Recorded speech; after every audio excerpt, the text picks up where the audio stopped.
That's not working. But you guys are writing. But this is saying it's not online. So I don't know what's going on. I'm gonna have to. I'm gonna reset that.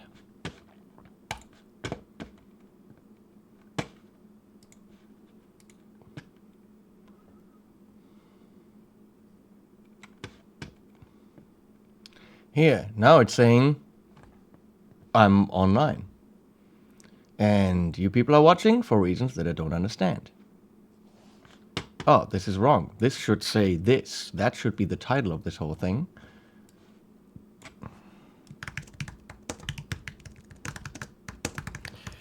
I'm naming this a title thing. So, this is not guitar related unless it turns into this. It's a live stream, so you never know what's happening. And for reasons that I don't understand, 30 people immediately drop what they're doing and look at me drinking apple juice. Why not coffee? Because I just had lunchy and don't feel like coffee, but I'll feel like coffee in about 5 minutes because that's how it is.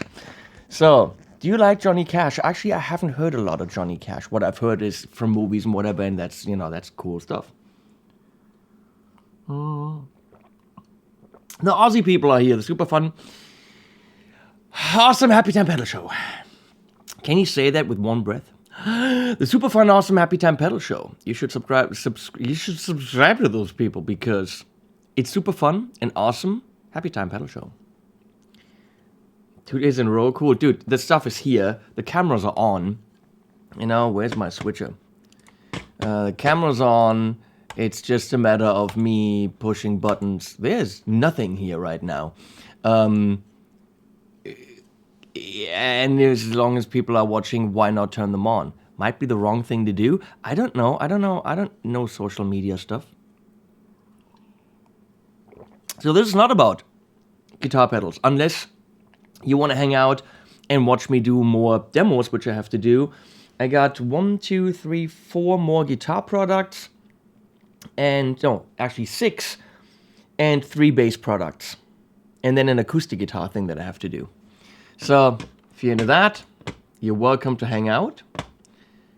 I'll pop out the chat so I see more of what you guys are doing. Why are there 56 people in the middle of Monday?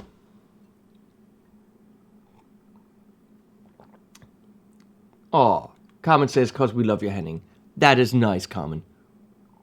That makes me feel warm and fuzzy right here.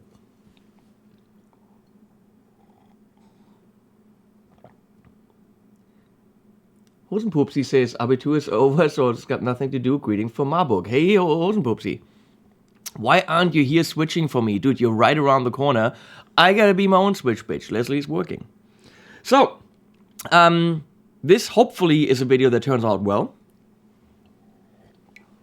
Because I got stuff to unbox. Let me switch. Why is it buffering? So if you go here, you see boxes.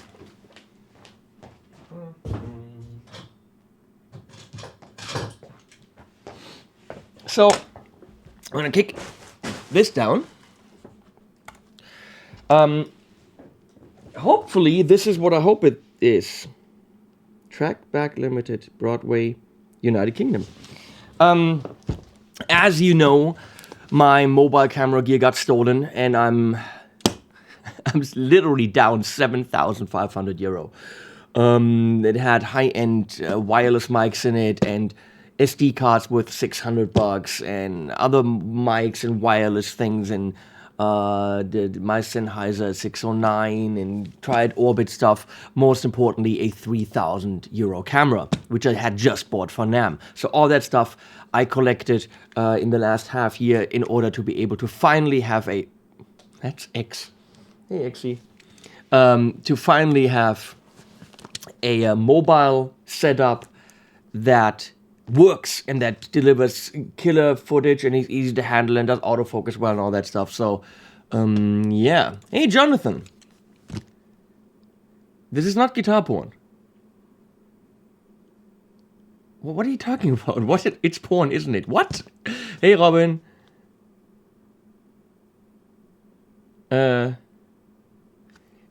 Okay, so many of you, well, some of you on day one were like, hey, can we help you out? And I thought that was the nicest thing. I have fans that want to help me out, even though I'm an idiot and get my shit stolen. And then Mark Hawkins set up a GoFundMe campaign. Then, of course, I get shit for begging. I didn't. He set that up. Fans wanted to contribute. I made a video saying, thank you, Mark, if you guys want to. So we got about 1,900 euro. It's not 3 grand, but that was amazing. And I probably wouldn't have bought the camera again without you guys helping me. It's too much money. So I found this on eBay kind of as an illegal gray import through Ireland instead of 2,900 for 2,400. Brand new, probably without a German power plug. But hopefully this is what that is. And it's technically directly from Hong Kong, and I saved $500, which is the only way I could actually do this. And I don't even know how to open this. I literally don't see where this box opens. I have no idea. Is this where this box opens? Oh, okay.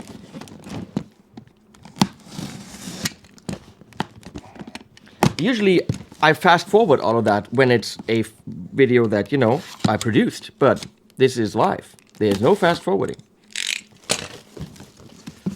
Oh, I'm really curious if this is actually a ripoff or not. I definitely don't have warranty, I can tell you that much. It says Canon XF400.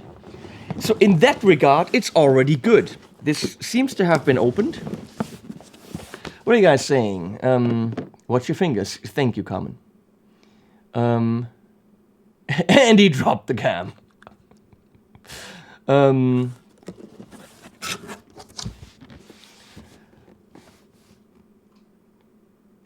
It's cardboard and you have a knife. It opens from wherever you want. So let's see. Oh, isn't that cute? That's why they opened it. They dropped in an adapter because this is very likely the comes with a Chinese or whatever adapter. This is something that... Was that in there? Manual. Very nice. I don't need that because I already know how the damn thing works because I already had it. This is not new gear day. This is gear getting it again day. Battery. I already ordered 2 more batteries. I had 5 altogether, but these things are $114. Of course, I bought the rip-off ones for less, but I'm gonna go with 3 have to be sufficient for now. The lens hood, which of course also was in my camera bag. Everything was in there except the power supply. Here's the good thing though. This is the big ass Chinese one, but that that thing that plugs in here, I've got tons of cables, so it's not a problem at all. This is a little bit stupid because I show you what these things are for. Let me see. Wait. Let me go to and focus. Here. These screws. Focus. There you go. They're very easy to lose. It only comes with 2 of them. And I'll show you what they're for. You definitely want those. And guess what? What happened? Oh, there's a battery for the remote. Which, guess what, was also in the camera bag. The only thing that wasn't in the camera bag was the power supply. Which is cool because now I have 2. Which means I can have this camera installed in a corner of this room. Always with a power supply that I never have to remove. Which is, I guess, the one upside of having your shit stolen. You have a second power supply. So here is the thing that a shotgun mic goes into. The shotgun mic go-y into thing. And that's actually what these screws are for. So. That's the handle for the XLR, which is why this camera is so awesome. Because it has an XLR handle. Which, of course, You can take off. I have to take that off when I put the camera on the stabilized gimbal that I have, because it's too top heavy. That gimbal is not made for that type of camera. Hey, hello, old friend. I remember you. No, I'm not singing that because that's Fuck It's song. Remember you. It's a good song though. So what are you being? And Dave is here. Hopeless guitar nerds. Catford? I built a catford out of a whole bunch of boxes, but Leslie's house is a catford, the whole damn thing. You should see the shelves are built on the walls, and we have an extra cat room that is all stuff on. Yeah, but they're probably, yeah. Mr. Powers, that's funny.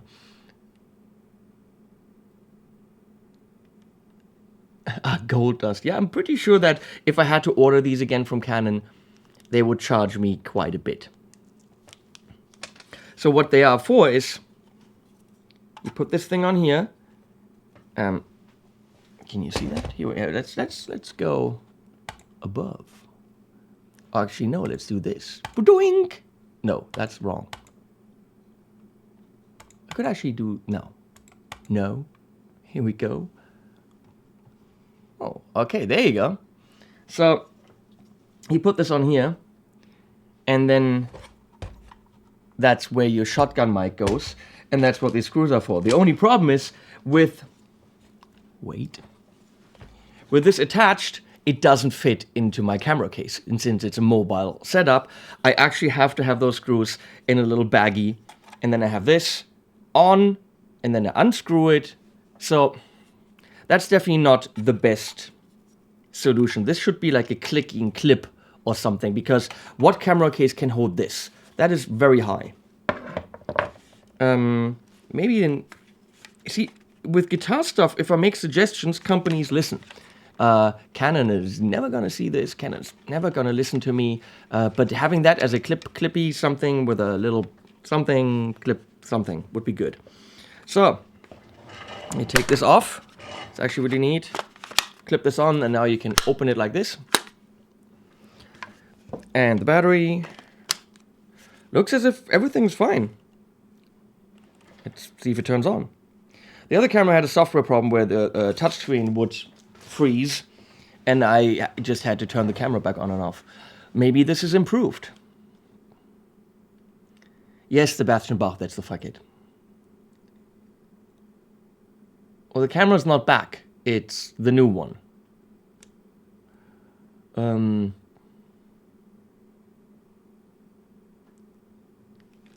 Let's see.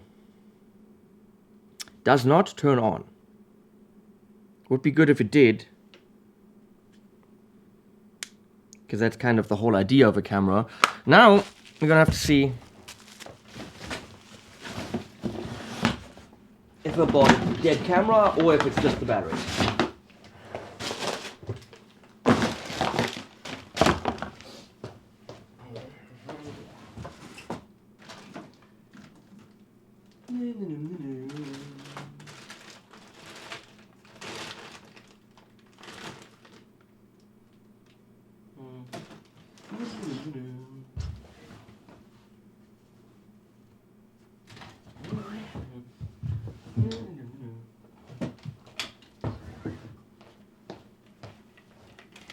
Well, here's the power supply from the other one. Which means if anyone's offering you a camera like this without a power supply, you know what's up. You will always have this offered to you in the box and everything. Who throws a box away for something this expensive? Come on. And click. Hey! Power button comes on, so that means technically the camera does turn on.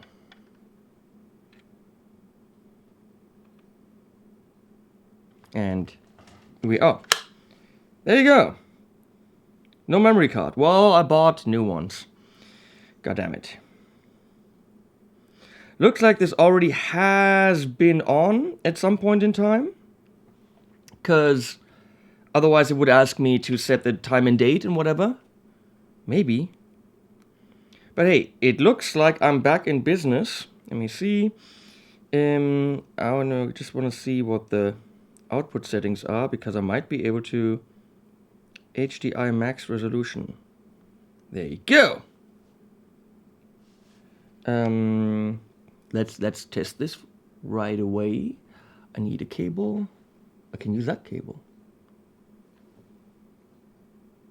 Can I? No, I can use the other cable that's hanging there. Good. And that'll go in there. Okay, I'm with you guys in a sec. HDMI. I need to see what the settings are for video. Somewhere. Oh, frame rate 50p. We can't have that. We need 25p. Good. So hypothetically, I should be able. I'll be right back.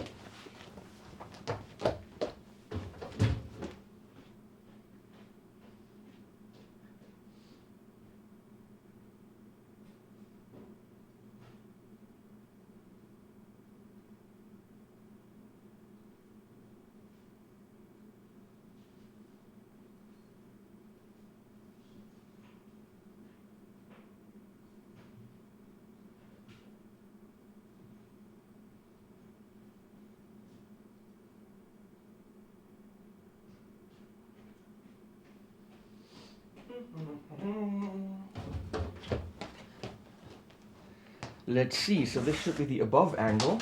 Hopefully that works. In my brand new converter. Not convertible, converter.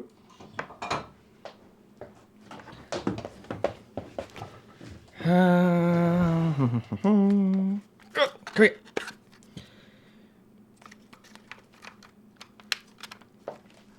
So, hypothetically, if I go to here, no.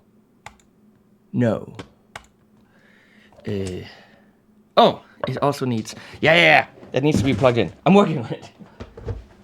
2, 6.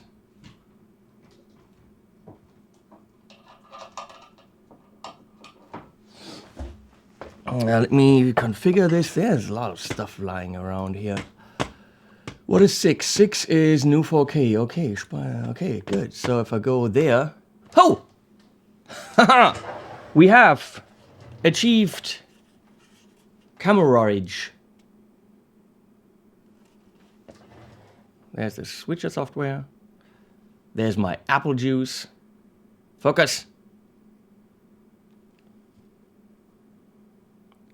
How's the autofocus set up? Oh, it's manual focus. Autofocus. There you go. Whoa, look at the sharpness of that apple juice. And there's still more pedals. This place is... Look at all the crap that's lying around here. And then there's this crap lying around. Django! Django? Hello? No? Exy?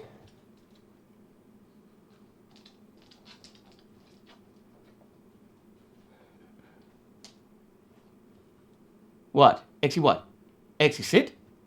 Super. Okay. So yeah, you had your dog show. It looks like it's working. What are you people saying? Let's see. There's more stuff to unbox. Okay, let's am I testing the new CSTs? Possibly.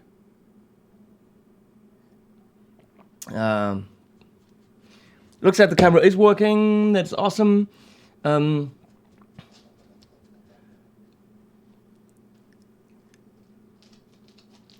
Chris is back. Hey, Chris. Musikmesse.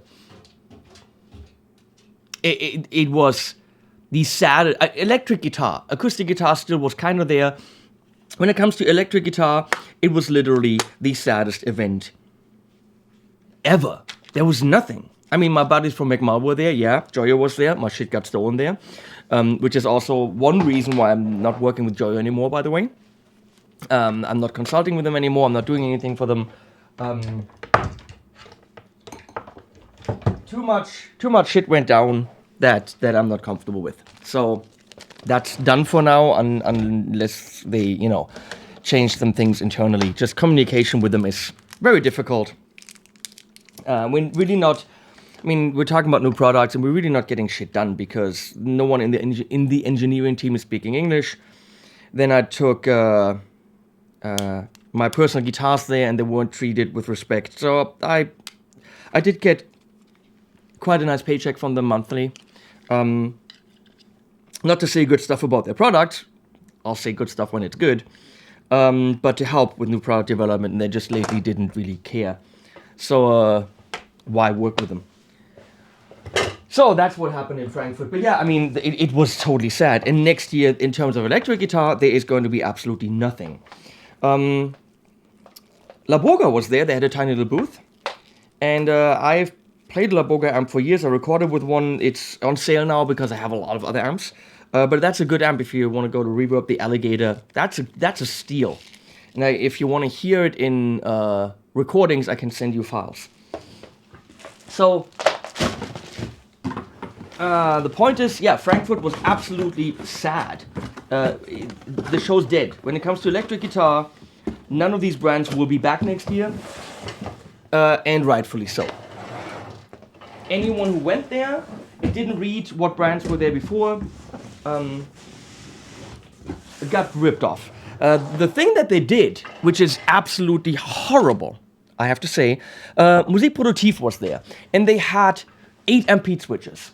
They had an amazing booth with loads of cool amps. There was Bogner, Dietzel, Morgan, Houston Kettner, Friedman, Engel, Orange. All these brands were there, but the brands weren't there. Their amps were there to be tested at the Musikproduktiv Amp World. What Musikmesse did on the listing of brands, they listed those brands individually. And only if you were clever to look at the booth number, you saw there was always 9, Hall 9, D37. So all these amp manufacturers were all at the same booth? Yeah, because they weren't there. And the guy from the Musikmesse told me, well, yeah, they were there, the amps were there. I'm like, yeah, fuck that, no, they were not there. The amps were there. Dave Friedman wasn't there, Joe Morgan wasn't there, Martin Kleine from England wasn't there. I mean, he ran around, but he didn't have a booth. So the point is, it was misleading to list all these amp manufacturers as individual brands. It should have said Amp World with these amps.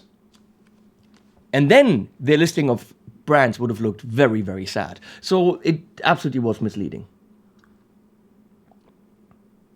TJ, who for some reason sat through the whole thing yesterday.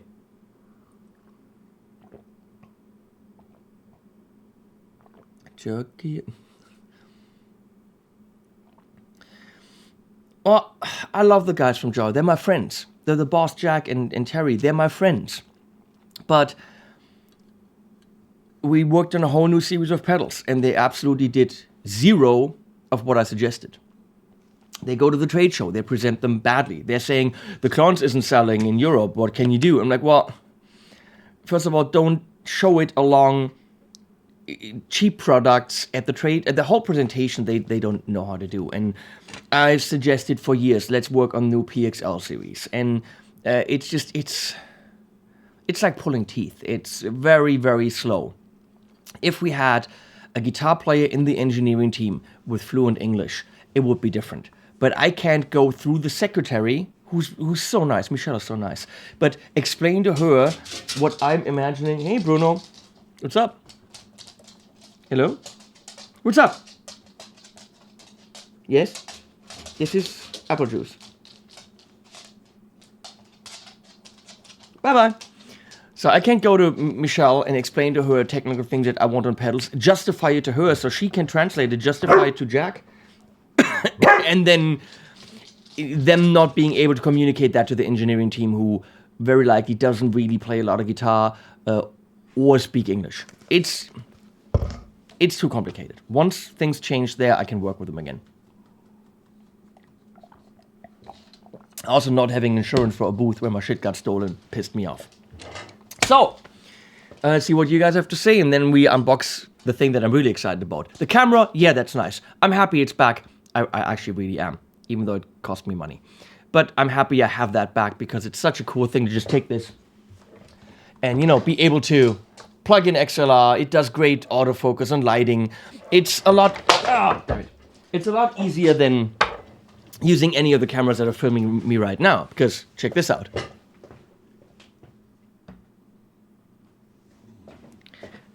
There's no autofocus, there's no nothing. What you buy with those micro 4K cameras from Blackmagic, you buy really, really nice shots. I mean, look at this. This is, you're seeing it in 720p right now, because it's going live. No, they don't want outside. The door's open. In the living room, wide open. I just saw Bruno run around outside. So, no, they don't want that. Point is, make the dog play guitar. Hey, Ben, from Brisbane. So what you're buying with those micro cams is pretty much just a great sensor for 4K, and that's it. There's no display, there's no nothing, there's no anything. But they look good. So I'm happy I have the Canon back. But here's the thing that I'm really excited about. Let's see, woof woof, says Richard.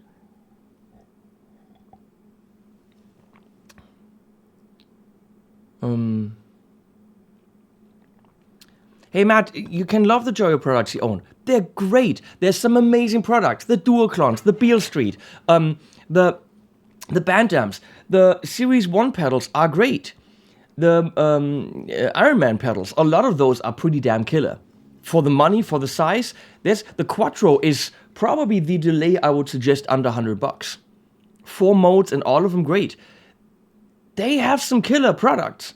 But then they make the Jam Buddy, which is a plastic thing that's taking Bluetooth and has 2 little speakers this big, and you put it on the floor and you're supposed to jam with it, and it sounds bad. Or they make a Bluetooth speaker. Look, other companies make Bluetooth speakers and they make good ones. Do we need another Bluetooth speaker from a company that I'm trying to establish as a serious amp and pedal manufacturer? No, it distracts from what they're great at, which is the analog stuff. Then they had guitar stands or capos. Why do we need a Joyo capo? It seems everything they think they can manufacture, they should make. And how do I, as a helper with marketing, brand a company that has so many products that are unrelated? A capo, would you buy a Friedman capo? Yeah, as a giveaway at the booth. Sure, Friedman capo, haha. But no, there's companies that make great capos. Buy those. We want our companies to be focused on what they do, and Joyo is not focused. But they make great stuff. What is Thomann Con? That's the first I hear of that. Wo kann man vorspulen? Wait, let me go to the other camera and show you where you can fast forward. Right there, you can fast forward right there. But good one.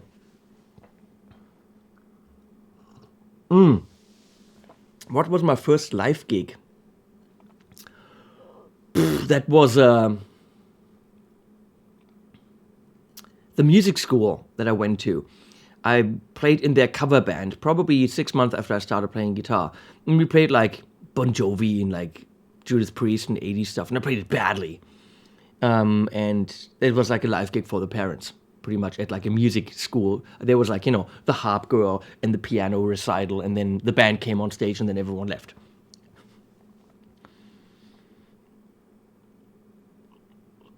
Where's my dog-eared P90 guitar? What's a dog-eared P90 guitar? Please explain. Richard. And now he retracts the message.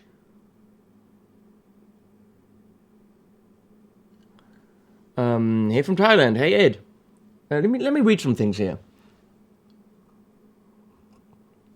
Jonathan and Ben are getting cozy with each other. That's what I'm saying, Tyler. Do a few things well. The amps are great. The Beale Street down there, that's an amazing tweed head, 12 watts. Fender doesn't make their amps in heads. Joyo made one. Looks different. It is essentially Fenderish. The line was supposed to be 4 amps. There's a 40 watt. There's a 22 watt kind of custom reverb, and there's a 5-watt kind of a champ, but all as heads. And I came up with a big marketing strategy with all black and white pictures, and all the amps are based, and the names are based on streets where the blues was grown up, was where the blues grew up. So trying to get those amps some history, some mojo, some Americana, even though they're Chinese amps. So the Beale Street, Memphis, makes sense. Bourbon Street was the 40-watt tweed, which was supposed to be, that's of course New Orleans. Then the Maxwell Street was the 5-watt, where in the market in Chicago on Maxwell Street, people, played blues with little mobile amps. So it made total sense. And 17th Avenue in Nashville would have been the Custom 22. But we have the Beale Street and nothing else came out because they concentrated on something else and they left the project to be revived later. That's not how it works. All 4 amps, big campaign for it, show them all, do reviews for them as a bundle. That would have made sense. Releasing this and then years later something else doesn't make sense. Vlad, no, you cannot have the Dynamis.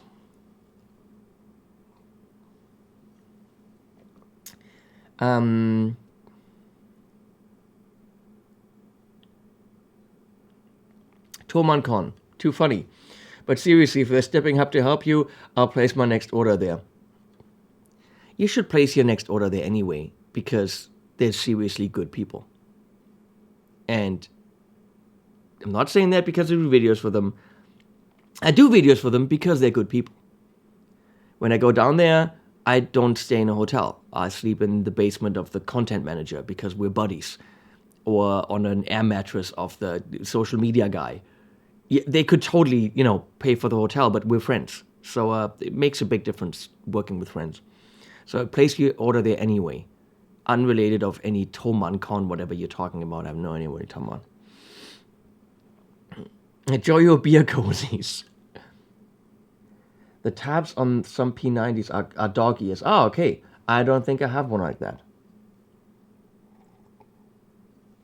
Oh, yeah, those P90 covers are horrible. I'm sorry. Why are 130 people watching me not actually create content, just sit here and talk? I will sell my car for the Dynamis. Dude, then your car is worth nothing. That amp is not expensive. Yeah, okay, it's $2,000, okay. But for what you're getting, holy shit. I mean, let's just throw Mesa under the bus for a second, okay? Mesa Mark 525 is 20. How much is that right now? Let's find out. I'm gonna go to Thomann. Mesa Mark 5. Mark 5.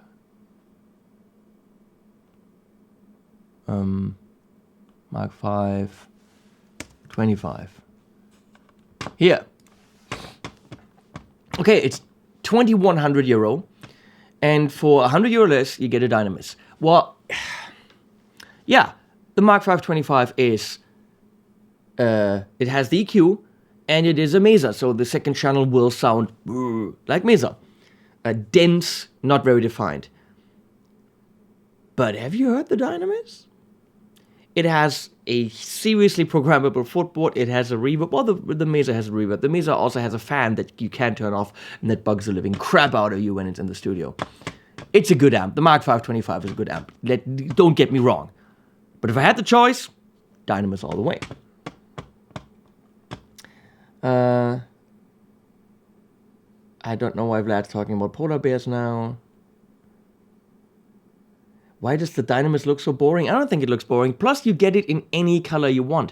I actually was looking for a seafoam blue, but Derek said, well, we got this one here now. I'm like, hey, okay, send it the white one, whatever. But you get that in any Tolex you want.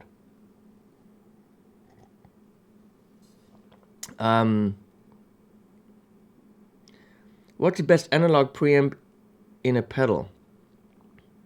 Analog preamp as in guitar preamp?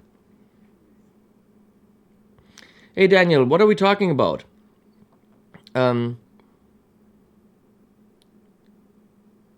Con, Henning Con, not Git Con, whatever gonna Be named con. Aren't you planning another YouTuber manufacturer reunion?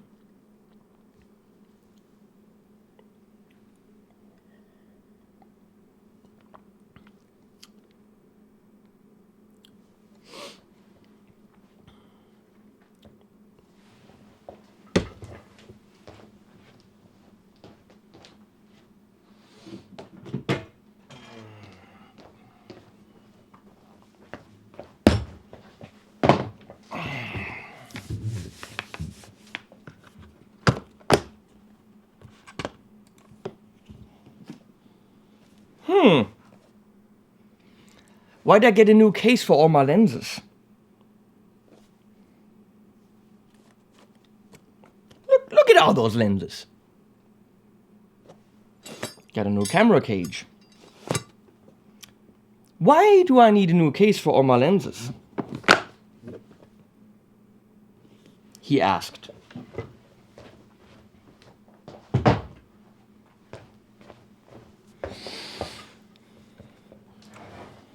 Hint. That's all I'm saying. Comes back with yellow suitcase.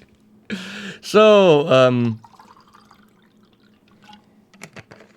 hey, Carmen, don't go to work. Yeah, look into the Dynamis. That's absolutely awesome. But Carmen, you're gonna miss the unboxing now. Because I've waited for this for 6 weeks. This is way more exciting than the camera or even the Dynamis. Oh, yeah. This is live and 147 people are watching me unbox this. You have issues, but I love you. We're gonna do one by one, just because. This is Leslie's. Okay.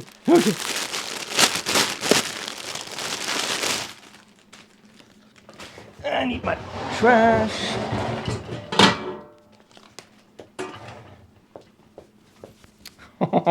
This is good stuff. This is really good stuff. This is a fashion show. It's an unbagging, yes. Come on.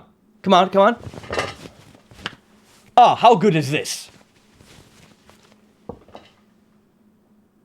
Votes? Yes? No? Anyone? Come on. LOL? Danielle, why LOL? This is awesome. Look awesome. Look extremely awesome. Okay, moving on. Don't look, I'm naked. This is...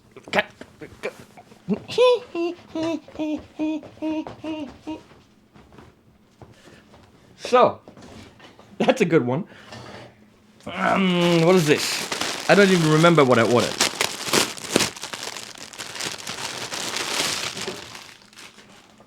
Luckily, these are expensive. And no, I didn't get them for free. I really had to pay for them. Oh, this is, I'd like to say good, only that's the wrong word. Which, doesn't say Mr. Google in the back. You have probably won every ugly sweater contest ever. I won. Is that the Milk Cat way? Wow.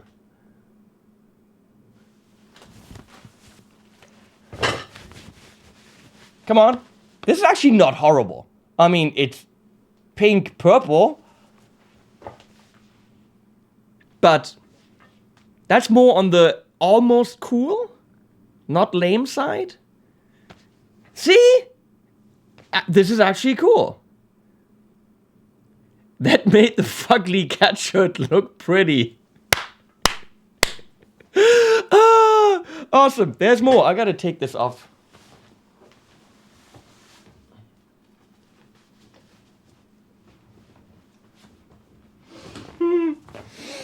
What do we have? Oh, yeah, of course. This is good. This is the one that...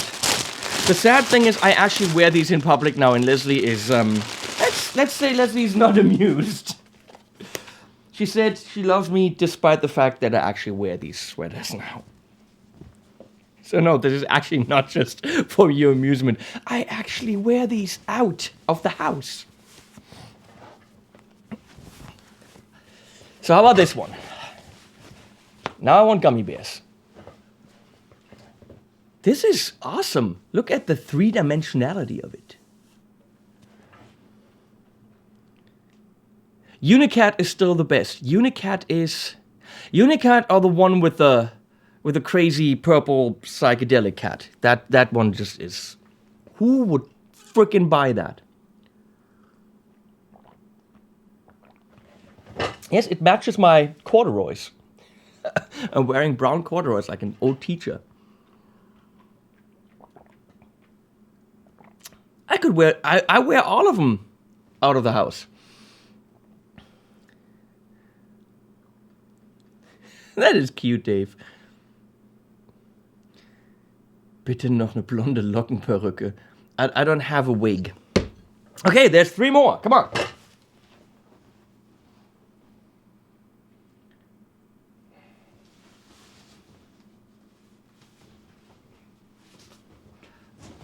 The shocking thing, people, is that these are actually $65 each. However, I got these on sale. They have a special sale section where only certain sizes are available. So I had to pick the ones where they had it in L. Because funny enough, I cannot wear S or even M anymore. Because I'm fat. So, yeah. This is not Leslie is not happy about this one being, you know, a vegetarian and want to be vegan most of the time. So this is not the one that Leslie would have picked. Oh,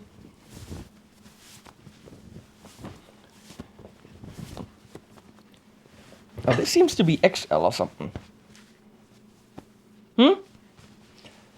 Yeah, that is horrible. Oh, that is so horrible. But I like it. How do I do this? What are people saying? Henning nuts. I don't melt in the mouth? Well, how do you know? There's a lot of comments coming in. Burgerlicious sweater. Winner. Now I'm hungry. That's nasty. I'm laughing hard. Why? Stefan Kiefer. No. I can't believe 156 people are watching me wear sweaters. Oh, Mikhail, I gotta check if I have another short mic cable or if I need one from you. Wait a second.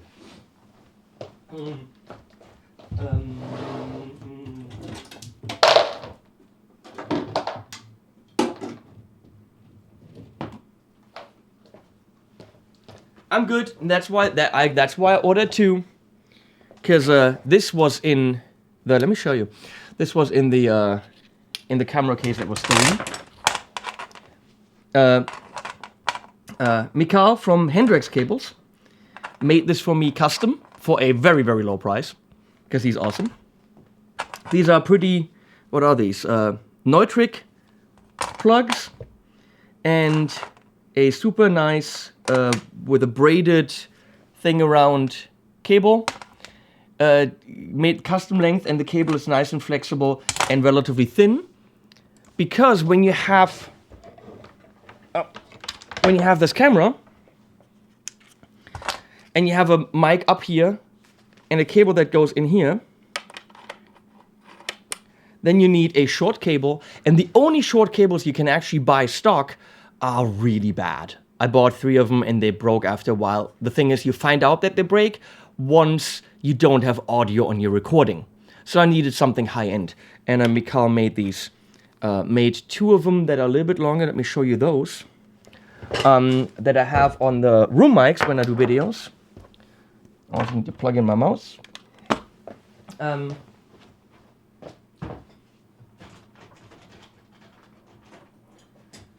So when you're hearing the cab in the room, it's mic'd with these. Those are Lewitt LCT 340s.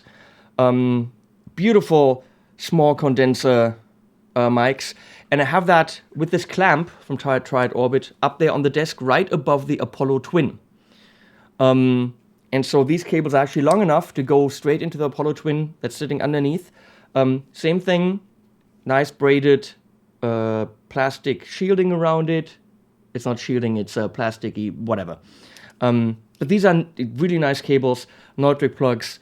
I ordered them from Mikal. So if you need cables, Hendrik is right there. Hendrik 81. Hendrik's PA Platinum. That's what he says that is.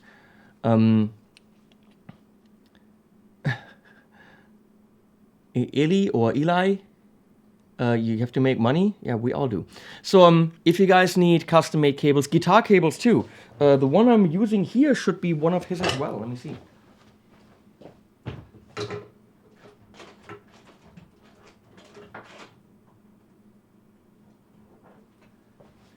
Yeah, I think that's it. The main guitar cable I'm using at the moment is a Hendrix cable. It's about 6 meters long, has a major sturdy, what's that called? Neutrik plug right there. And always really convenient, a silent plug right there. And I like the orangey something look. Here you go. That's what that looks like. And they just feel great, and they're good cables. And all custom made. So if you have cable needs, any length, any kind of cable, talk to Hendrik 81. So there's still 2 more sweaters. What are you guys saying? His Mogami is too short? Oh, your Mogami is too short? Nah, I'm not gonna go there. That was not orange at all. That was orangish. Shut up. Why wouldn't I make my own? I've done that, and I'm not good at soldering. That's it. Plus, if I have professional, awesome people like Mikal, who makes cables, who benefits from me saying that his cables are awesome, who I can call up and say, make me some, and I send him something with PayPal, and they arrive and they're good, then I don't deal with it. He knows what he's doing.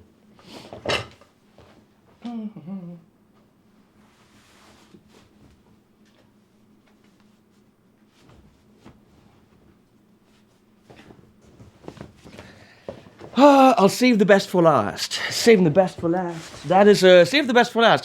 Saving the best for last. That is, come on, what is that? What is it? Mark Cohn.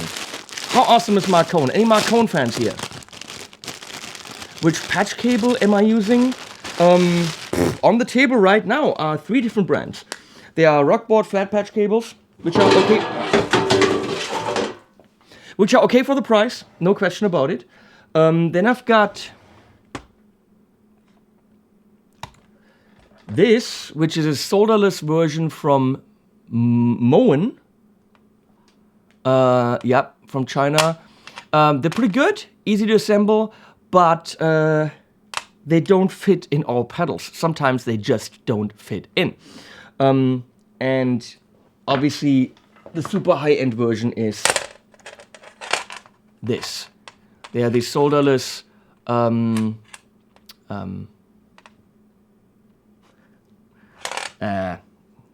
am I blanking on this? Evidence Audio. Yes, they're Evidence Audio cables. You have to strip the cable in a very specific way for them to work.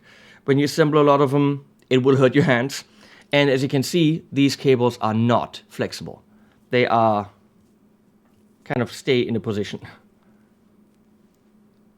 But they're very high-end. So I use combinations, whatever is on the table, but mostly these kinds. Okay. That's what she said. Evidence Audio, SIS. Thank you. Yes. Nerds. Ben, what's with the pink elephant? Why are you saying pink elephant? Are you one of the people that... Moritz. Gute Moritz. Moritz, wir gucken uns einfach nur das Wetter an. Ich weiß nicht, warum du guckst. Das war hessisch. This was Hessian. Here, this is a sweater with peanuts. And for all of those that don't know that these are peanuts, it says peanut. But at least it was expensive. Come on. You know, that's what's. Oh God. Moritz says the only reason why he's watching, because he's on the toilet. Well, way to go, Moritz, watching this on the crapper. Okay, on to the last one, which is of course amazing.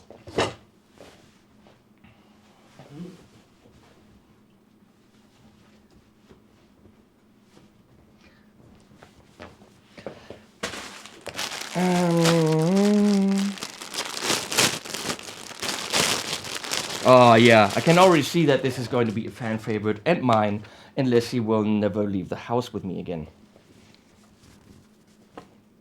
Come on. This is so good.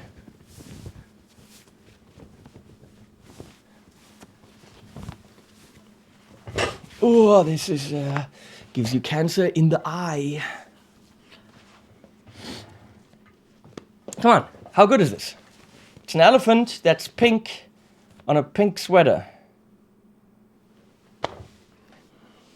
Good stuff. Good stuff.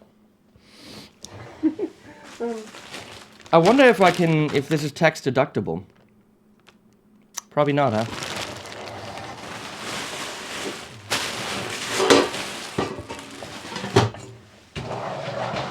So, there's one. How many sweaters did I buy?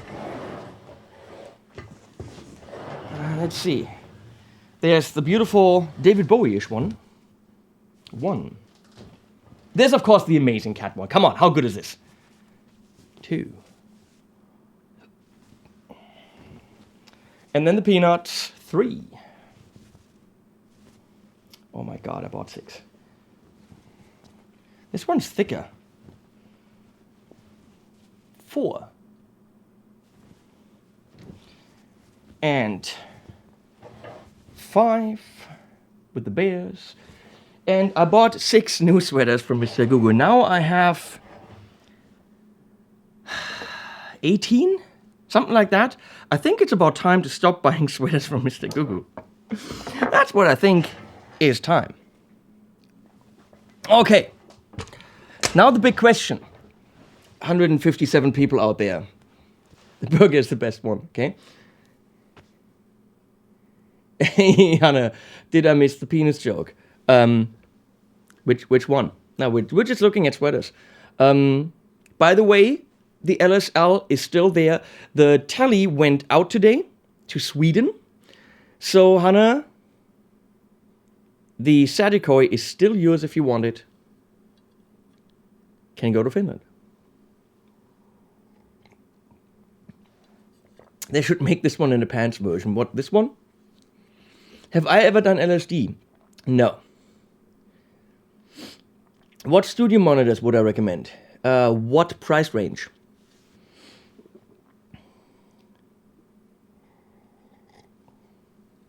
The double Henning with the cheese look. That took me a while to understand what you're talking about. They do make all of these as t-shirts as well, by the way, Robin.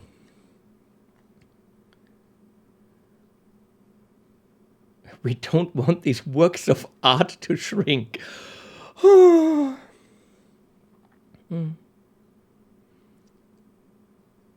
know there's an elephant in this room. Do I go to concerts? That's a good question. No.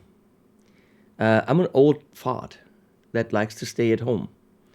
And Leslie doesn't like to go to concerts because in Germany going to concerts means standing in line for hours and then standing there for hours till the band even shows up after the opening act. And once the band shows up, I'm usually not in the mood to actually listen to the band anymore. And then people go, encore, encore. And I go like, oh God, no, I just want to go home. I don't enjoy it very much, to be honest. Zach, I'm not going to be at Summer NAMM. I'd have to fly there. No one's going to, take me or pay for me to go there, which means I'm out a couple $1,000 to make videos at Summer NAMM, and I don't think there's going to be that many people. Oh, wait.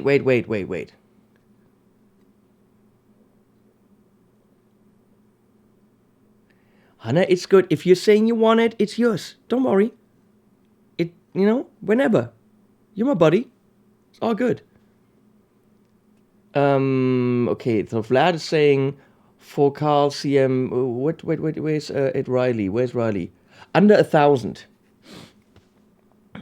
Okay, my video with the Eve Audio SC207, which are $499 each, is going to hit soon. Glenn and I, we looked at them. You can't make a video about monitors because what happens is I can't record them. I really just have to tell you my experience. The Eve Audio are great. For the money, you're getting killer speakers. Compared to the equally priced KRKs, KRKs had issues. I even talked to a guy from KRK who said, yep, that's what they do. Which means the V6 version 2 have a hiss. I had 3 pairs here. They all had to go back. They have such a hiss from the tweeter that it just drove me insane. Without anything plugged in, they went shh. It was really annoying. So, the Eve Audio, I put them here. No interference from anything, no cell phone problems. The stereo spec went whoosh. They're just better speakers than the Eves. I used Mackies for a long time, and now I have the KSDs, and they are pretty damn awesome. They're $400 more. They're $1,400 for the pair.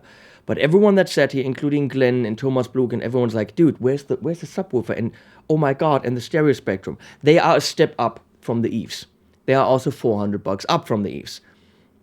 But they're really small. They can be mounted on the walls. And let me see if you can see them from the back. Yeah, wait, if I move that chair.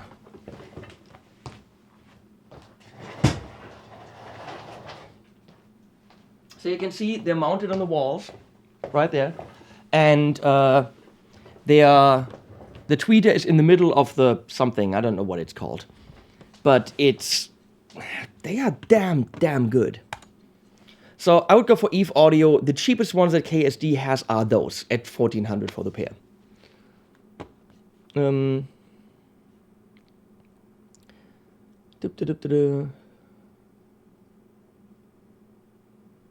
Hey Hadley. I'm selling the VXT on, thank you Robin, VXT6 on Reverb with a subwoofer for a killer deal. That's a nice setup, and they sound good, and they don't have a lot of hiss, like the V6 version 2. The only problem with those is interference. So you want to keep your cell phone away from them, or even hard drives or something, because they will pick up electronic doohickeys. Other than that, I love the sound. Nice for guitars. The mids were nice. The subwoofer is killer. I have all subwoofer and the 2 on there for, I don't know, a dumping price. Thank you, Robin. Cone. Yeah. Shut up. Thank you.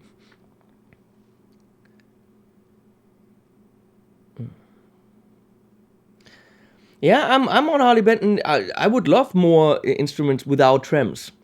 That's why my guitar, my signature, behind the speakers there, doesn't have a trem. Because you remove all that and you get a better quality system. Absolutely. I'll let them know.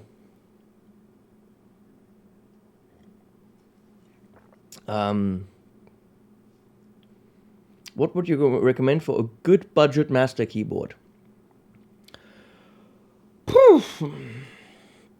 How many keys? Because I have a Roland XV88 with weighted 88 keys. I have many different. I have the Native Instruments complete keyboard with aftertouch and all that. What I got now is this. I bought a Roly, the really small one, with really soft neoprene kind of keys. It's dirty now. But this is just to play a bass line or play a chord or get some idea, or even have like, you know, creative control with slides. It's cool. I think it's $299. But the reason why I got it is it is very, very small and still has kind of full-sized keys.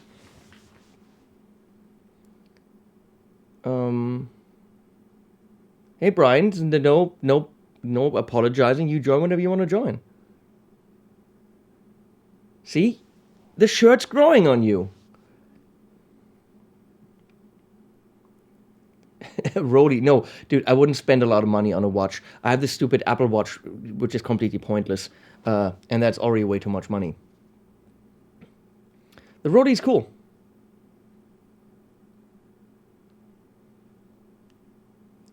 A fuzz shootout. Hey, Frank. I sold a couple of fuzz pedals, so I don't have loads of them here anymore. I probably don't have all the classics.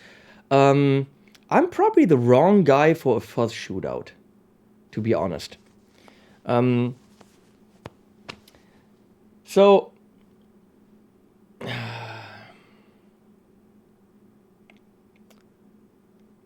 okay, Daniel, sorry, I don't see all the comments. Why don't I make more lessons? What's my channel? Do I do reviews? Do I sit here and show sweaters? Do I make lessons? If I go into recording stuff, then I'm starting with interfaces and mics and all that stuff. And frankly, that is stuff I need, but I'm not passionate about. I don't care. Talk to Glenn Fricker. He's like, oh my God, this mic preamp, drool. I'm like, yeah, dude, whatever. I don't care. I need it to do my job. The thing that I'm passionate about is arranging. I'm an arranger. I love doing that. I could do lessons on drum programming, arranging lessons, harmony, all that stuff. Putting the pieces of the puzzle together is what I'm passionate about. I don't think I should teach something that I do just because I have to do it. Meaning, mixing for me is a chore.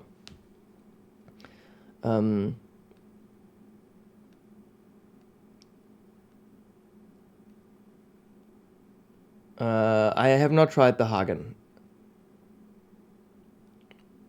Drum programming I could do. Now here's a big question to 163 people. I could stop this now, so you don't have to look at this sweater anymore, and continue making the videos that I have to make for Thomann, which, trust me, I have to do. Okay? I literally have to go and work a bit.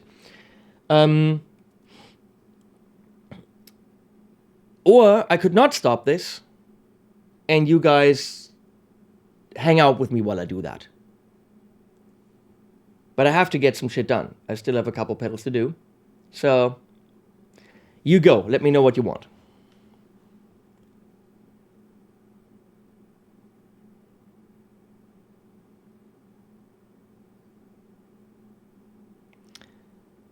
Frank, you don't like touching the fretboard with your fingers? You kind of have to when you play guitar.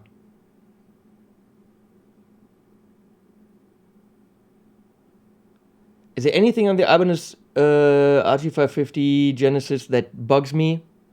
No. I take it without a tremolo, but then it's not an RG550. I think they have one without. No, it's... Ibanez has sent me a whole bunch of guitars where I was like, I don't really want to make a video about this. That thing is worth its money. Option 2... Cheddar, it's okay, you can... We're not mad that you're leaving. We love you anyway. Okay, we'll all hang out, I guess. Do you guys know how awesome you are?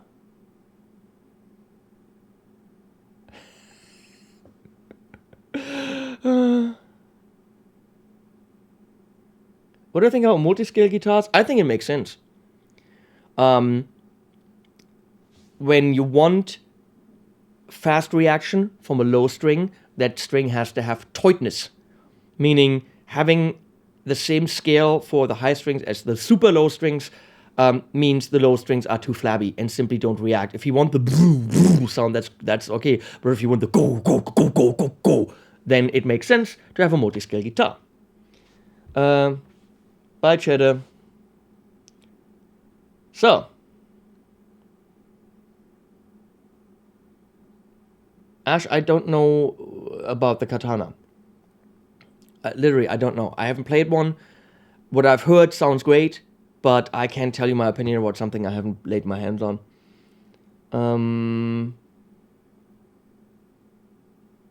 Turn off the chat. How about I'm gonna once in a while look in the chat. Okay, we're gonna continue with guitar. I have 4 bass pedals that I have to do, 2 wahs for which I have to do get a different setup. I don't want to do that yet. 2 amps. Okay, let's do the 2 pedals first, then the 2 pedal board amps, then we go into bass stuff. I think that's a good... Yes, that makes sense. Okay. So, gotta put away my new camera. Now I'm gonna leave this here. And load up the battery.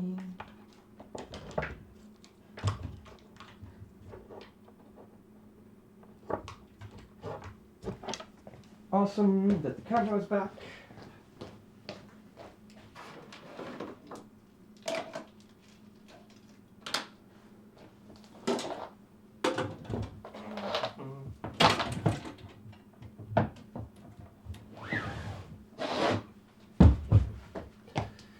Sweaters, come here.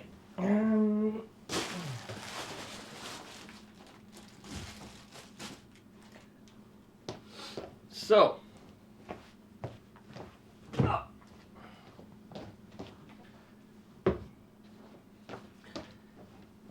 Of course, we're leaving the pink one on. So, let's start with the EQ. Not quite sure if Thomann wants that one or not, but it's here. I have it, so I'm gonna make a video hoping that they'll buy it. And if not, they get it anyway, because sometimes I do that. So,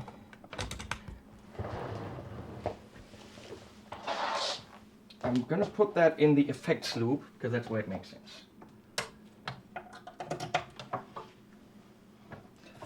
Which I'm gonna have to say in the video, just a little on-screen thing in the effects loop.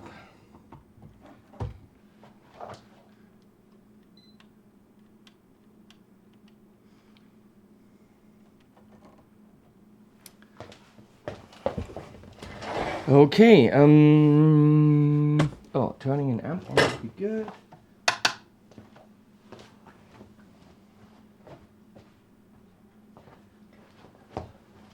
This is gonna be a very evil combination. Pink sweater with red guitar, let me see. Ooh, that's good. That's very good. Why do you take your clothes off, Jan? What did I miss? Do I want to know what I missed? Yeah. Oh, actually, wait a second. I'm gonna have to adjust it to this and then readjust that over there for you guys. And I also have to... I'm not actually ready yet.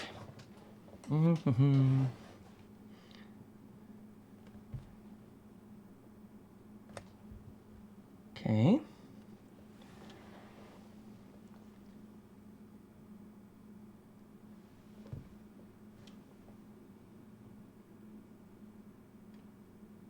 Good. Less reflection. But I need an SD card. We're gonna go with this one.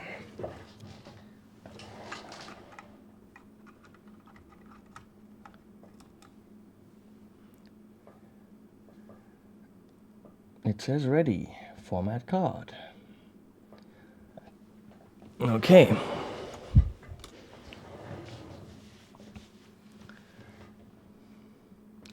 Don't forget the coffee. Thank you!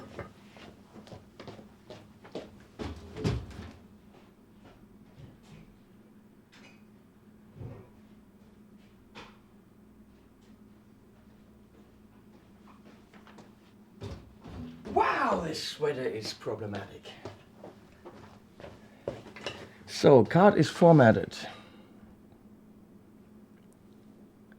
Beautiful. Opening Cubase. What's with emails? Email. Mr. Gugu writes me an email. 50% off on everything!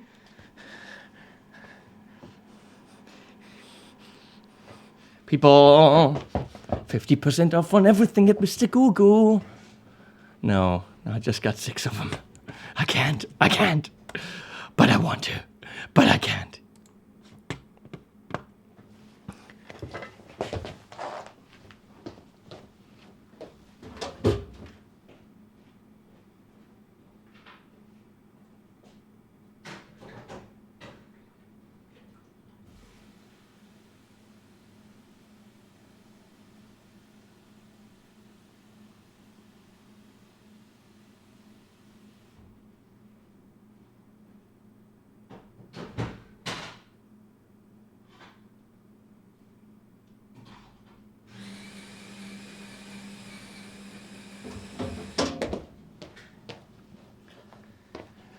So, Thomann batch 19, which is wrong because it's actually batch 20.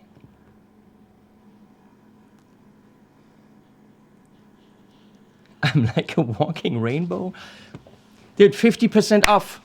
Come on, who else is getting this? Come on. Come on. You want to. Who else is getting one of these? We could be matchies. Could be walking, you know, down the beach, hand in hand. Pink elephant people, come on. Hey, from Japan. People from Japan are watching. Hey, I thought I had no one in Asia watching me. Now I'm honored. What do we say, konnichiwa? Is that like hi? Yeah, like a team shirt. Hannah, we don't know what team you're talking about. What team are you talking about? Are we talking about teams? What team? I don't know what team you mean. There's no team. Corey, why can't you pull it off? Do I look like I can pull it off? Dude, no one can pull this off. That's the thing. This is the most ridiculous shit ever. Come on. No one can pull this off. I get my coffee. I don't know why you're all here.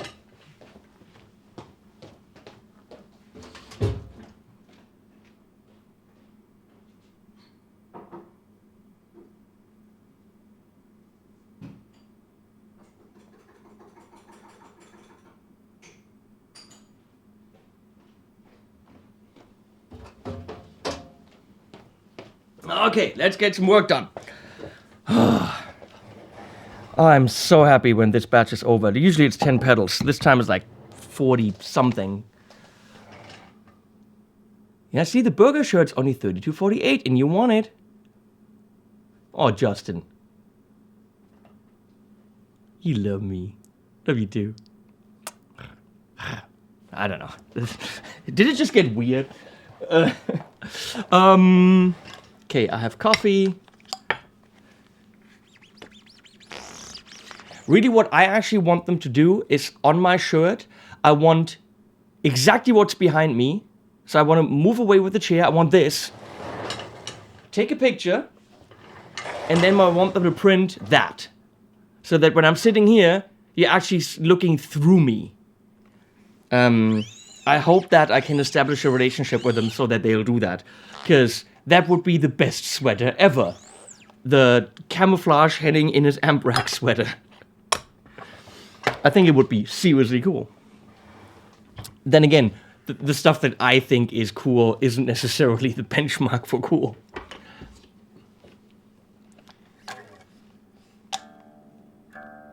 Fred Ease? No, it's Accelerate from Daddario. Similar idea.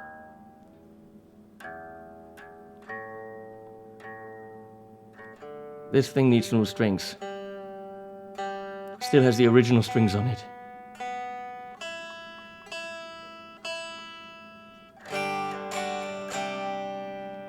Okay. Which means this needs to go here because we're in the effects loop.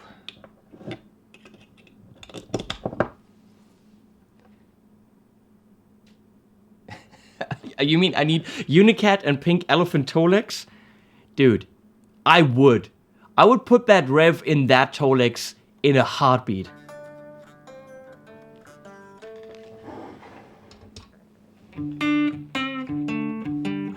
Can you guys hear that? Let's see what the Universal Audio Console says. It says you can hear it. And we have someone from the Dominican Republic.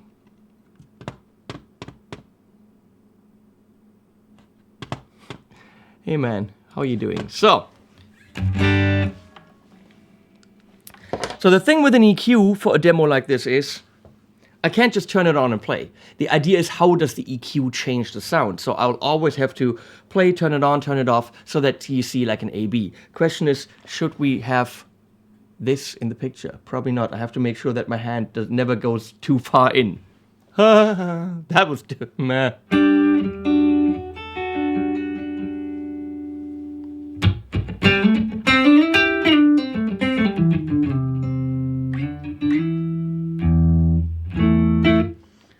What do we set up? More treble.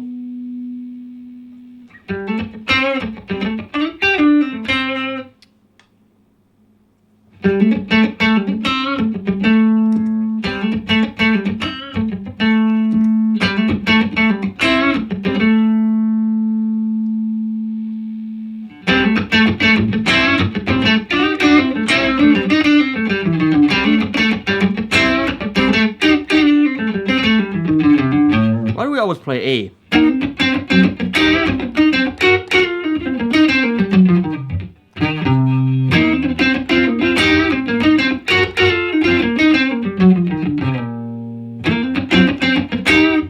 Maybe 3 times.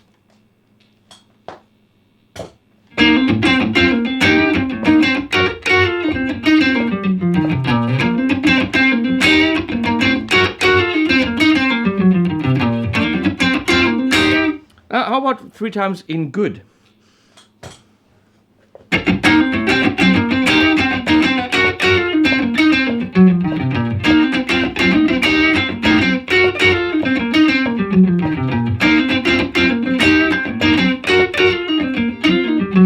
Damn it!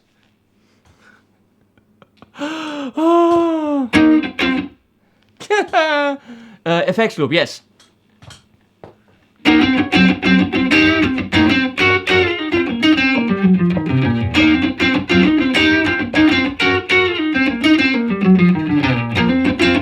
No, no 2, just 1.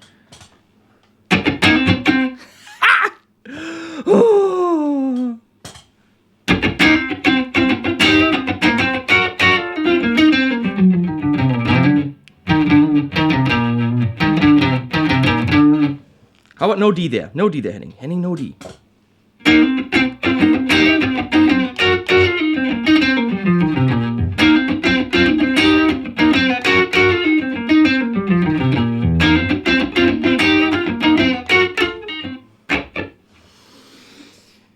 If anyone out there knows how to play guitar, please. Hi, Gilles.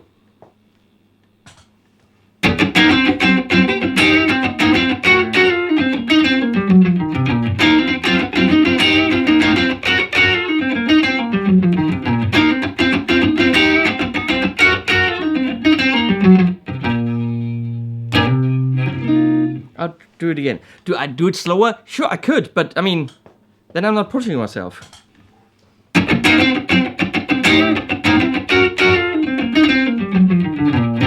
Damn it! Could also just concentrate. Am I just making an ass of myself in front of you guys?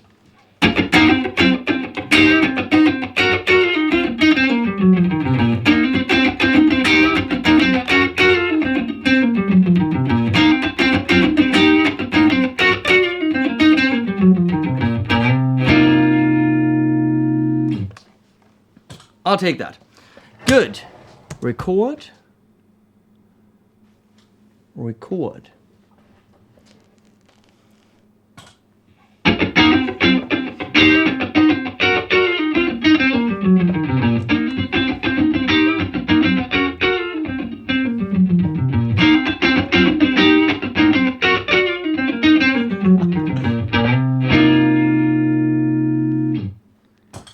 Now, Gilles, if you played it for 2 hours, I would actually, you know, I'd actually know how to play it.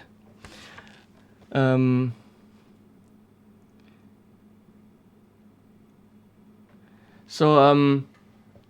Andon, is that how you say? Or whatever, the 50 on 50 man from the Caribbean. You're saying Caribbean or Caribbean? Go. I want to know. A is Caribbean. B is Caribbean. Teach me.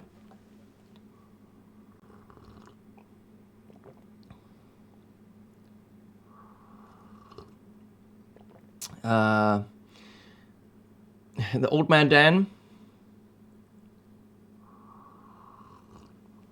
Well, this is not the recording process necessarily, but it's definitely the making videos for a website process, because that's what I'm doing right now. I'm making videos for the Thomann product pages for these pedals, which on average is 3-4 riffs, licks, tailored to the pedal with the guitar. That makes sense. And then the last one is always looped, and I'll tweak all the knobs so you get a full idea of what the pedal can do, every setting, and anything that, not even stuff that makes sense, just anything. You get a full range of plus, minus, and everything. And I've been doing hundreds of those. So that's what I'm doing right now. That's actually, you know, trying to make some money. Also, the fact that Thomann pays for those, and that we have an amazing library on the website of comparable pedal videos, he said, noticing that he's wearing a pink elephant shirt, is one thing. Another thing is, even though I don't demo all those pedals on my channel, I have a lot of pedals and most of the new stuff here on the table. Doesn't always mean companies want me to make videos. Sometimes I just grab them and make a video and I don't get anything for it, but I have them here. So most pedals actually make it through the studio here because I do those videos for Thomann. So that's why I did a video for the Helix, because I had it here, and some other things. So it would just be nice if, you know, the companies actually work with me. Some really do, and some are amazing, and some don't. And then of course I have pedals that are not available at Thomann. I'm really looking forward to this, the Chase Bliss Condor, which is technically an EQ as well, but it's a controllable, expressionable, crazy EQ with. This is insane. So I'm really looking forward to playing with this. You guys, wait. We have to see if Caribbean guy answered.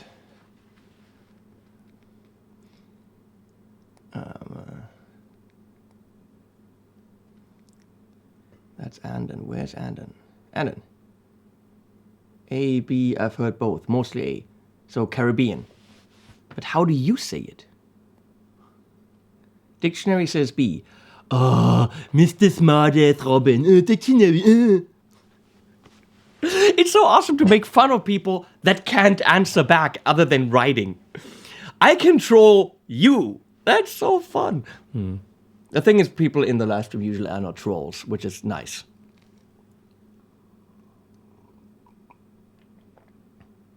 Use the angle amp more. The problem is, for pedal demos, I can't. Because Engel and Houston Kettner both are amps that are not very pedal friendly. So, but for a metal-y thing, that thing, it kicks ass.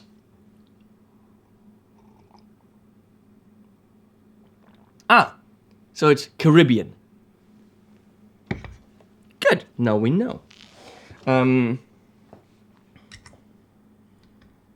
Let's get some kind of drive sound here.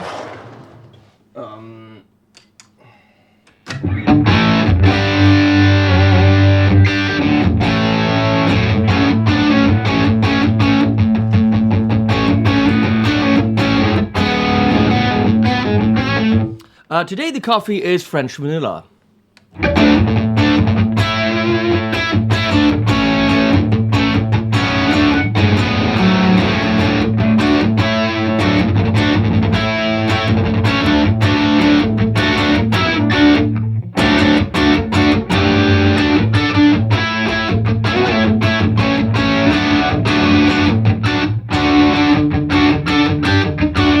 Wait, that's fuzzing.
No.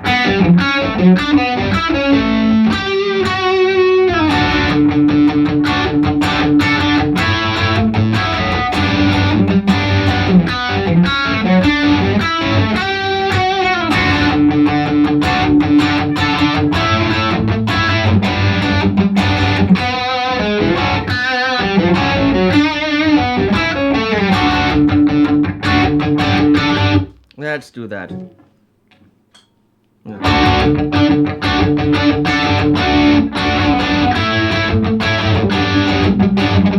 That's enough. Blah, blah.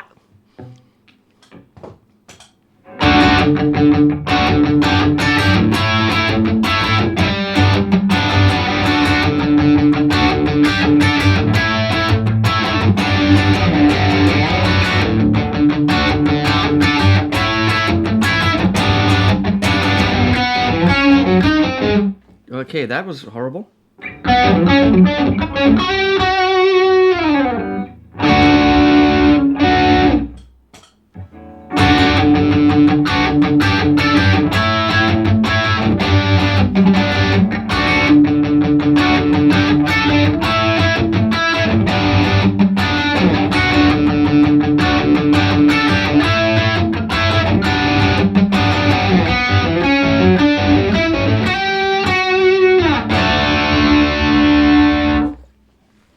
Wonderful bar. Now I need to find a sound that actually makes sense here.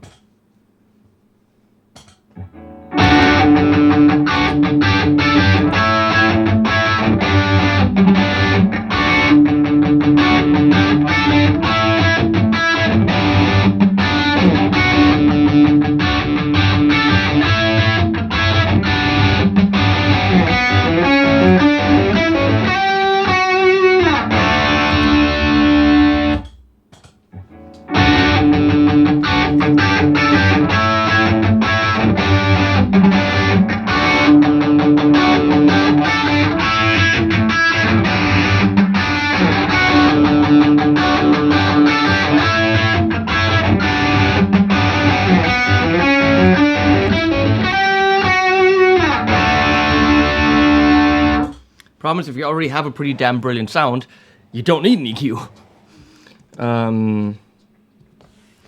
So...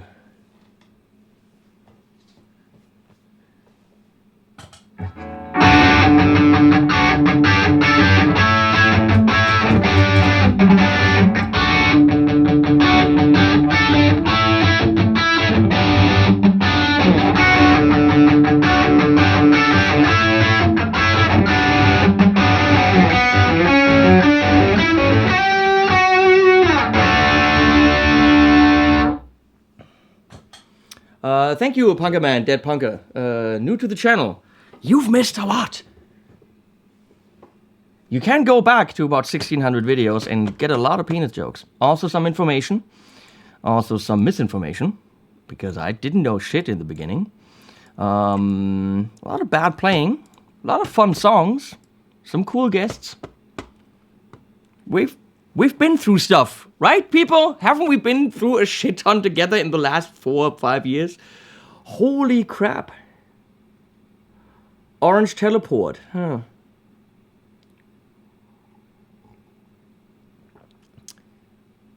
Next time around, I think they'll nail it. Let's put it that way. already pretty damn cool idea. Missing some features, missing some stuff in the box. Like when you buy it, you don't have, let's say you have an iPad and you buy it, there's no adapter. You have to buy that separately. A couple of things that I was like, I think it's a great idea, but it needs a couple of things for me to really get behind it. Super fun, awesome, happy time pedal show. The sweaters, and there were a lot of them. I don't know how much money I spent on sweaters. Holy shit. But I think now we're getting to the point where it finally becomes awesome. Okay? Like awesome, like in the super fun, happy time. So what the fuck is the name again?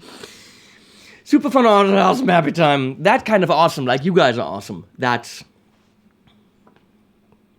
Please send me the link to your episode where you wear this.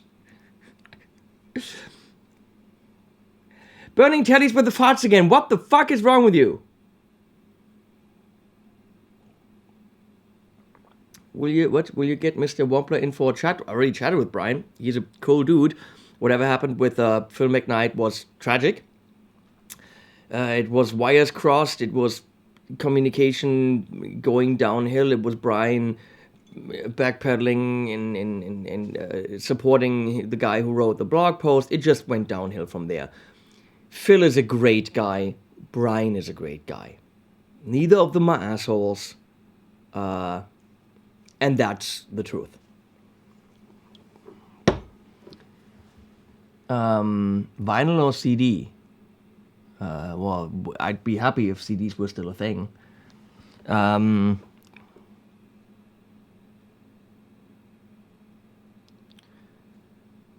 Is it nighttime there? No, it's not. It's afternoon, 3 o'clock. Okay, so let me say what I think about vinyl. Mastering engineers were happy when CDs came along because they could finally put all the bass in there that they wanted, which they couldn't with vinyl because apparently it made the needle jump. So vinyl is not the full range system. It might be the full range system to the upper frequencies because it's analog. It might not be the full range system to the lower frequencies. Nowadays, vinyl kind of really pointless in terms of frequency response because you're doing it digitally anyway, and then you're putting it on vinyl, so you're not getting the high frequency response that you would get with analog because it's coming from digital. However, what is awesome about people buying vinyl again is how do we listen to music nowadays? On YouTube? Fuck that. That's stealing and it's stupid, but that's how people look at Adele. Billions of clicks on a song because that's how people listen to music. That's not the way to listen to music.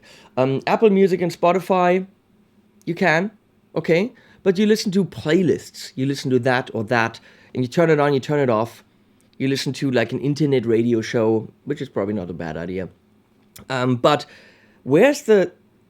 I remember I sat down with a CD and I listened to the whole thing from beginning to end. And if there was a song I liked a little bit less, that was still part of the CD and I'll listen to it. Sitting there with the lyrics and all that stuff. Now, vinyl makes you experience music again the way that we experienced music back in the days. You go, you put the vinyl down, you put the record down, you put the needle on, you sit down and you actively listen to music. Not background, you actively listen. And that is why vinyl is great. Because you have to actively experience the music. A-side's over, turn around, B-side. So experiencing music it came back with people liking vinyl again. Audio quality wise, I don't think it I don't think it matters.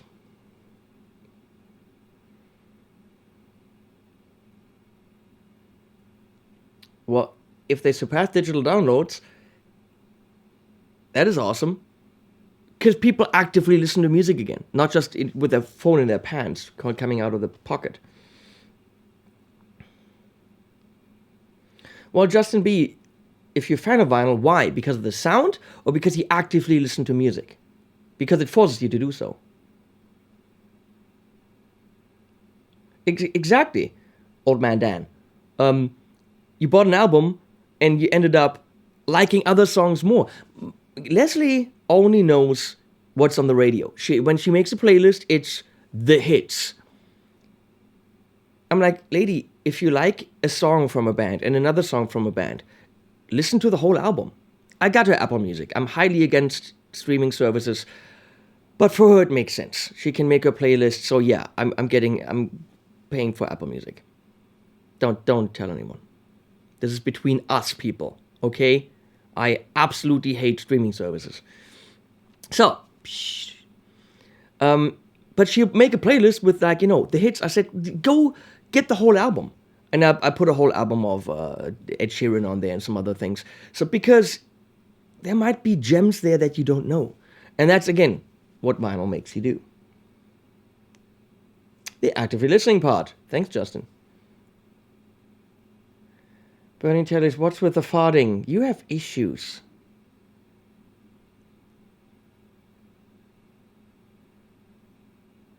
Okay, I gotta move on. And gonna go a little bit more again here.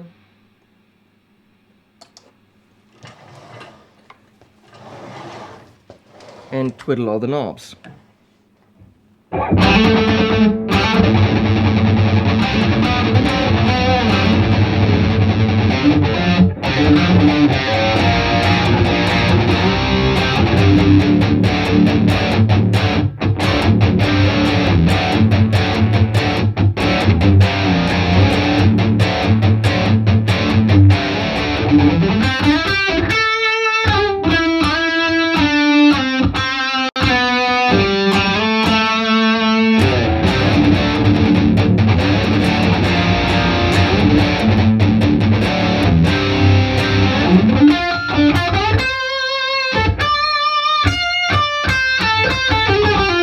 No, I need to be simpler.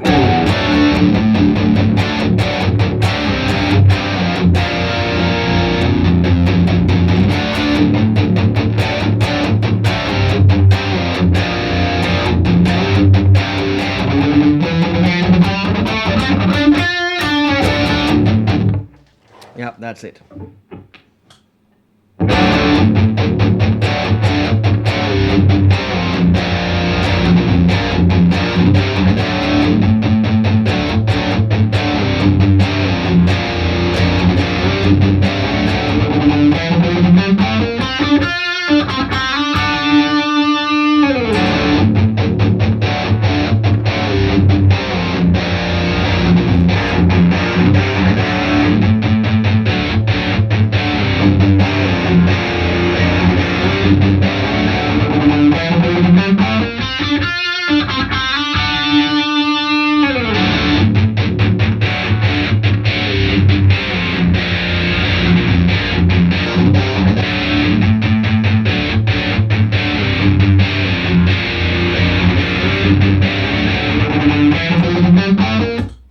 Okay, let's record this.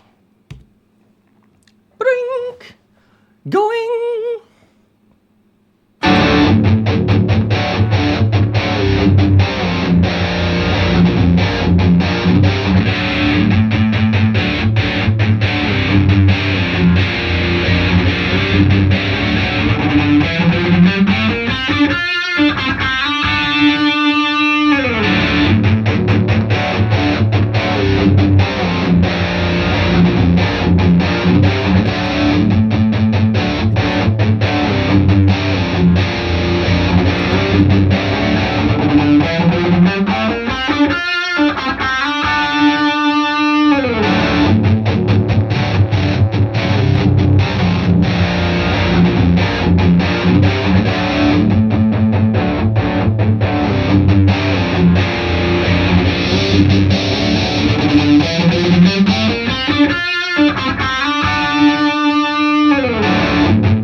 Okay, I saw a couple of questions. Which HB tele would I recommend?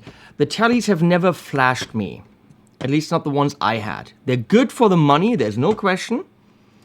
I wouldn't say anything else. But they weren't exceptional like the ST62 Strat or the SE550. The SE550 is an amazing single cut for the money. So the teles were good and definitely better than usual beginner guitars in their price range, but they weren't great teles. They weren't, let me switch cameras here. They weren't amazing teles for the money. So I don't know if or which ones I would recommend. Again, for the money, great, but don't expect stunning tele sounds from them. They sounded good and tele-ish, but not like, holy crap, I can't believe I get that much guitar for the money, like with the ST62 or some other Harley Benz or the CST24. Saw another question here. I hate streaming services because the musicians are not being compensated adequately. Adequate compensation, in old school terms, would be 2 cents per play, per song, to the musician. I calculated it, and that would still be quite low. What they pay out is 0.002 cents. So it's by a magnitude of 100, of 1,000? One of those, I don't know. But there was a good question. What amp am I using? Right now that's the Rev 740. The Friedman Cali or the Charvelson Demus. Charvelson Demus.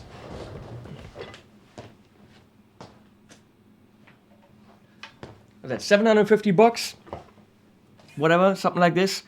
That's an amazing guitar for the money. With great details like the spoke wheel, single coil. It's heavy. It's definitely a heavy guitar. But look at this completely recessed cavity covers. This is a great instrument. This is absolutely killer. The Friedman Cali is 3,200.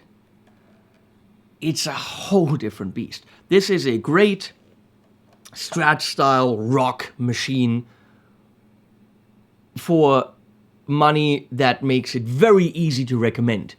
Get one, killer. Similar are the Sun Valley Super Shredders from Schecter. They have active pickups, which means you don't have that coil tap capability, but the new Super Shredder 3 has humbucker single coil. It's got HSS, so if you need single coil sounds, that might be a good way to go. If you have money for Friedman Cali, fucking get one. Cause those Friedman guitars, they feel like an old buddy. They feel like you've had it for years. They're super high-end rock and roll machines.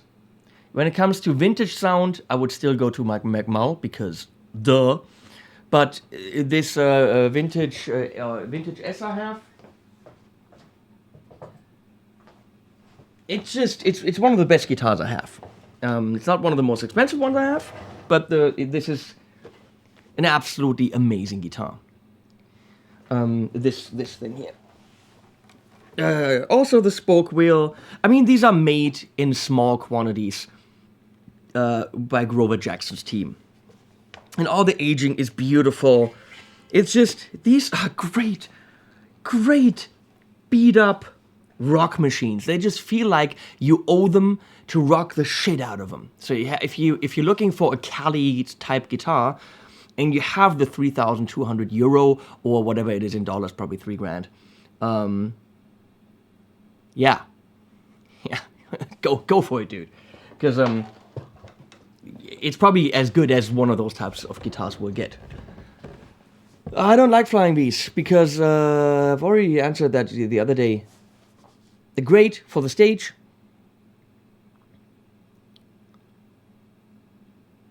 They're great for the stage because they look cool and rock and roll and all this. But at home, to have that on my lap, that's gonna be annoying. And it's big and... yeah, okay, fine. That's when you know. Did you guys get mugs, by the way? Get mugs. I would say links below, but that's a lie.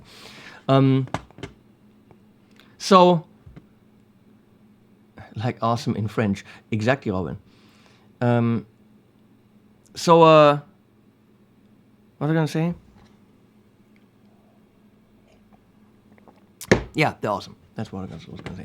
No, Flying V's. Yeah, I just for the stage, sure, it sends a message. It's rock and roll and it's all this, or it's metal or whatever. For here, I like guitars I can just put on my lap easier. Chapman? Question mark. I'd like to know if the Chapman guitars are good. The ones I looked at Thomann were badly set up in the store with old strings. I couldn't really evaluate them. The problem is, if I now ask Chapman to send guitars, then the trolls will say, they were specifically set up for me, which might be possible. So far, Chapman doesn't really get reviews. They get people to play them, a lot of people. They send them around and people play them and all this, but no one actually looks at them and says what they honestly think. It feels like they send them to their buddies and that's what's happening. I've asked numerous times, let me review the guitars. After I took the video down because I didn't feel it was a video that was representing the guitars right. I can't ask them to send me guitars, which they're not offering. Because then the trolls would say, well, they were set up specifically for you. Even if I ordered them at Thomann, the trolls would say, well, wait a second, but Thomann knows you and they send you good ones. The only way for me to do it is, I go to Thomann, I pay for the guitars, I actually buy them with my money, I go to the warehouse and pick them out. Or someone else, that's not me, buys them with my money, puts them here, and I review them so no one knows that those guitars were destined to go to my place. That's the only way to do it. To do it fairly so that everyone shuts up and doesn't say that, my opinion was bought, or that I'm afraid of Chapman, or that someone gave me better versions of those guitars. I have a feeling that the ones they use at the trade shows are prototypes and better versions of the ones that are actually going out. It was the ones I played at the trade show. I played at Captain America 2 years ago. It was amazing. The one I played at Thomann was not. The Pro Series, I played one last year at NAMM. It was amazing. The one I played at Thomann was not. So I have a feeling that what they show at trade shows are not the ones that actually go out, or that they've been specifically, that they're prototypes or maybe set up better. That's just... I'd actually like to get my hands on some and unbiasedly look at them and think, hey, this guitar costs this much money, what does it offer compared to other guitars in that price range? It's not too much to ask, but they don't seem to want to do that.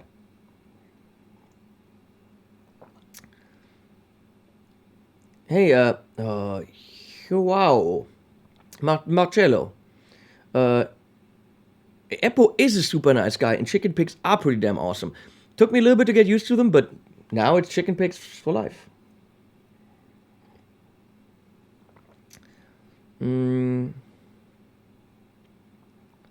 Well, obviously, trade show guitars are kind of cream of the crop. The thing is, companies are able, like the Framus guitars. The Framus guitars at the booth are no better than the Framus guitars that go out. They're all great. Okay? Yeah, not biggest fan of the company anymore, but the guitars are great. Friedman guitars, what you play at the booth is what you're sent in the mail. I have a feeling that Ibanez this year presented at the booth what you can actually buy. So, yeah. No, I haven't tried Bugera. Bye, Mo. I haven't had a chance, and I don't think they want to send stuff out.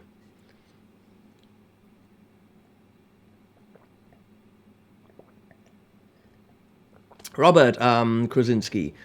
Do you need an expensive audio interface for hobby home recording? No. Most of what PreSonus has is pretty brilliant. Most of what Focusrite has would absolutely do the job. The Apollos from Universal Audio are great because they have the built-in processing, which means you can run their plugins without latency on the input channel, which is really, really great. So I absolutely recommend an Apollo Twin, but they start at like $7.99 or something. So if that's too much, which it probably is, M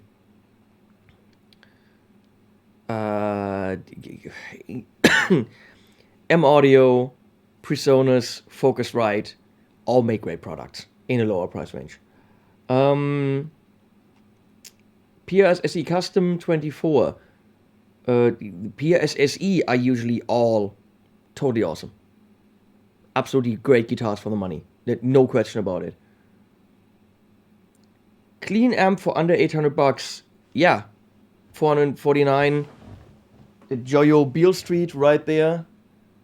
And I'm selling, I think, 2 of them on Reverb for less than that. That's a, why am I?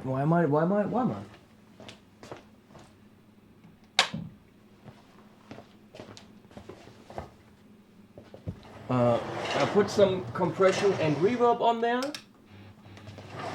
And now I have to find out what the Beale Street is. I'm gonna go with 13. I'm gonna go with it's 13. I don't know.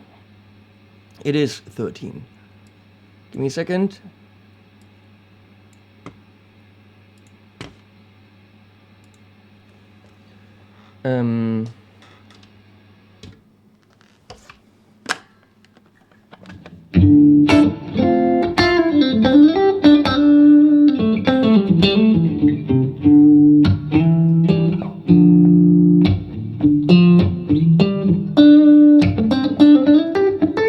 Merple is technically sold, but it's not paid for. So the guy's waiting to get his credit card in order. I'm hoping that works. If it doesn't work, Merple is still up for sale.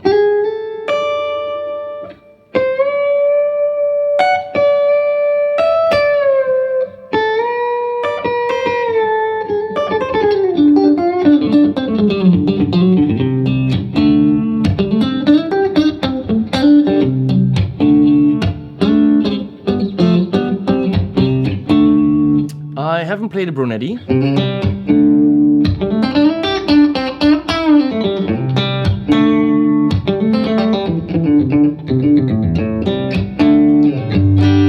So yeah, the Joyo Beale Street is an amazing clean amp. Works great with pedals. It's a Fender Tweed for not a lot of money. Again, I have 2 of them up on Reverb.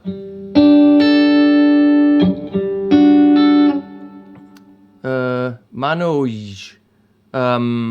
You have to go back in this video a little bit because we're unboxing 6 of these amazing sweaters in this video from MrGugu.com. The Moore GE200 is really good. It's really good for the money. It's like a mini Helix. You can't really go wrong with it. I don't know about the 300. This amp is just killer.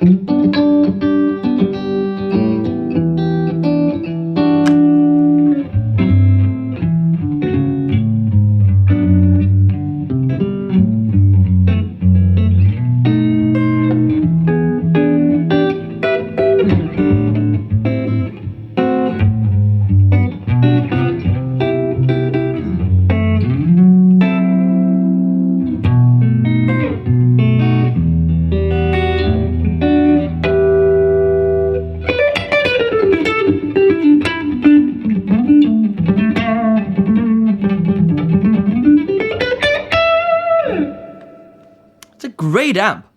Joey knows what they're doing when it comes to certain products. And like a tweet, you can push it a bit, and it goes into kind of Rolling Stonesy kind of drive. But I need to move on. Someone said something. Favorite Hanson song? Ooh. Difficult. Sure About It. Penny and Me. Strong Enough to Break. Great Divide. Hey, thank you. You didn't have to pay me for that, but thank you. No, it doesn't have 6v6. I think it's got 6L6.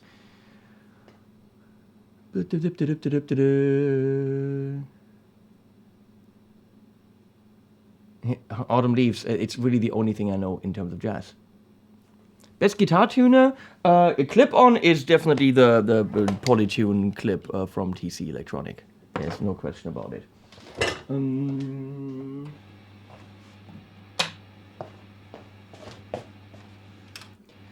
So, I need to export this, damn it. You guys are distracting me, but that's okay. Because it's totally awesome that you're hanging out. This is the Wampler EQator.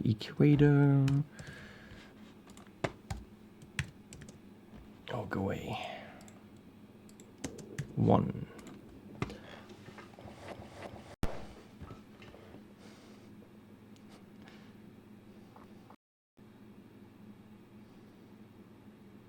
Well, thank you, Johan.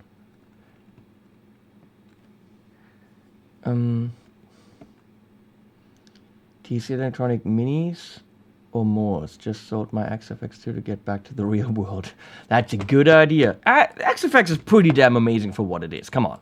But play a real amp, and you will notice the difference. My Reverb shop name is actually you can go to any of my videos except from the last couple of days. There's a link, but it should be HP42's Warehouse. HP, the letters 42 apostrophe S Warehouse. Well, thank you, Robin. You leave it up to Robin to support me. He's the supportinator.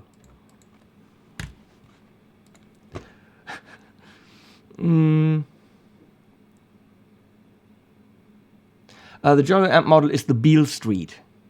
Thomann has it for $449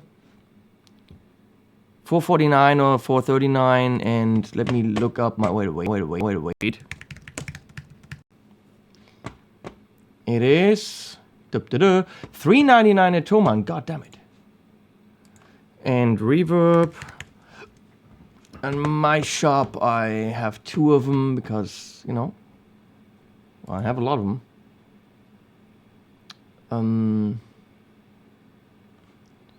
Listings. $279. Well, that's pretty much. That's a deal right there.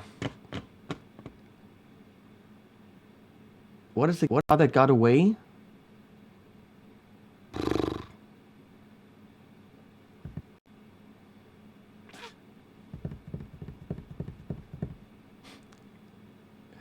Thanks, Justin. It's all good. The guitar that got away. Well, yeah. Original 1987 neon green gem with Steve Vai autograph from the very first run in mint condition. Sold it to Guitar Center and traded it in for a sampler that is now worth $15, which I still have. So yeah, that's most certainly the guitar that got away.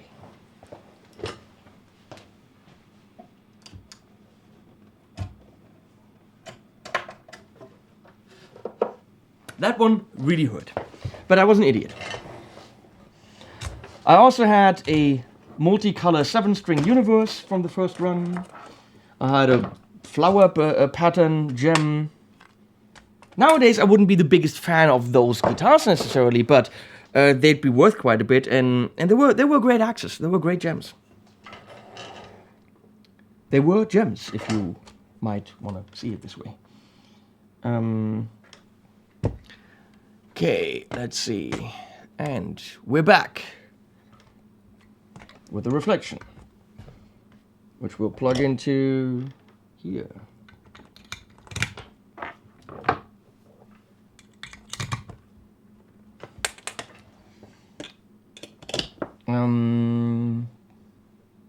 That looks about right. Looks about centered. Good.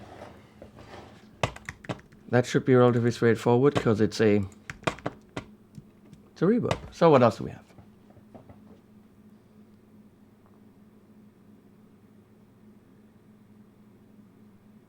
I was skipping like the Henning der Duschnozzle.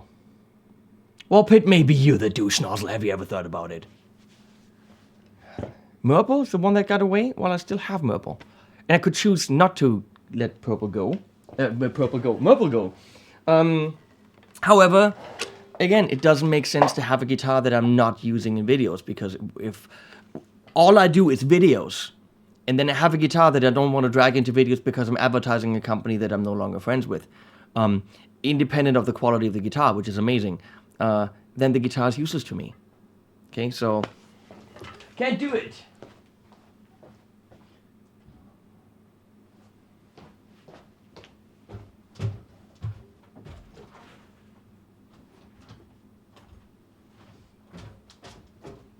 Hey, Exie.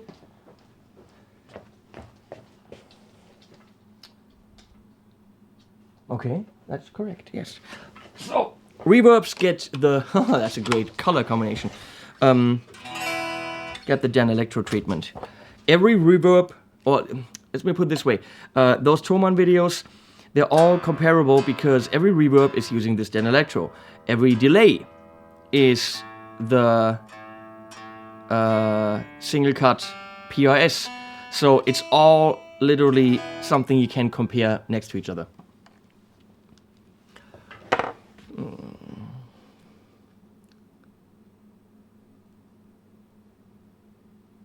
Why is it paused? Let me see. Well, my stream is kind of paused. I don't know what happens if I reload it here.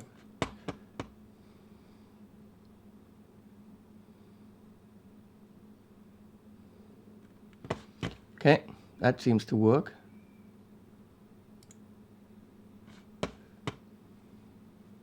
Yep. Okay, moving on. Going back to 2 and... oh, here we go.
That's neat. I'll take exactly that.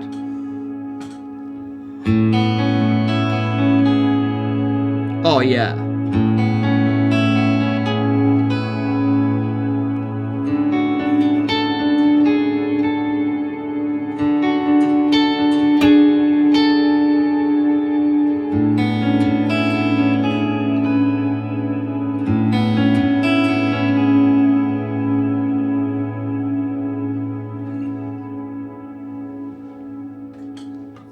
I'll buy that.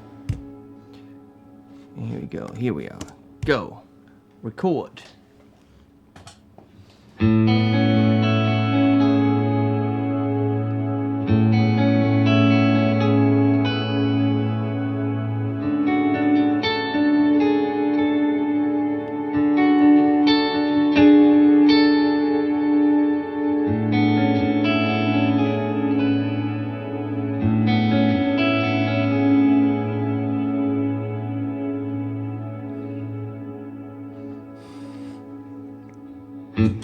Would I give amp modelers a chance? Well, absolutely. I think that the everything I hear from the Axe effects is brilliant.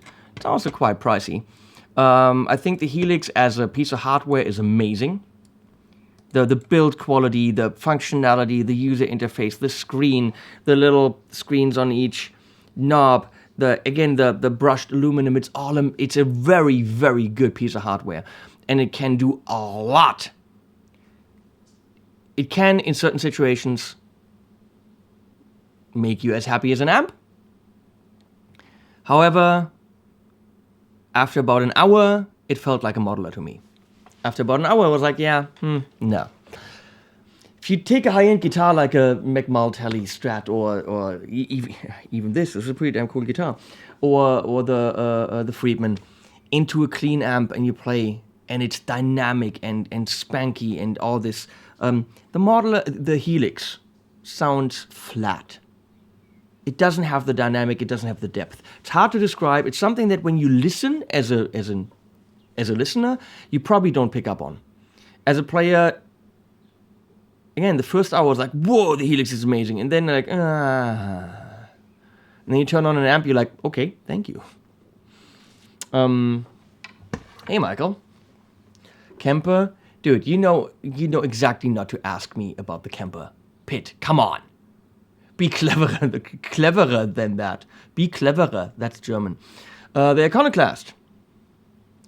I had the Iconoclast here. They were going to pay me to do a video, and I had to refuse because I couldn't find anything good about it. It didn't sound like a speaker at all.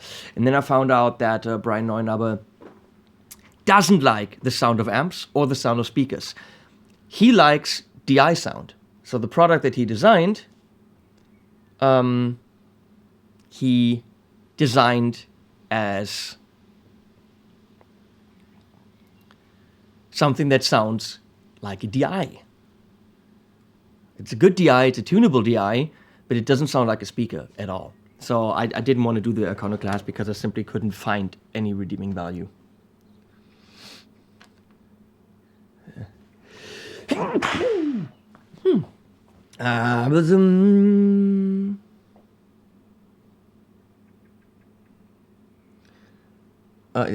I play the Music Man Valentine and the Joyo and the rev amps and this pedal too? Do me a favor, ask me another live stream because I actually need to get some more stuff done. Thank you. You guys are cute.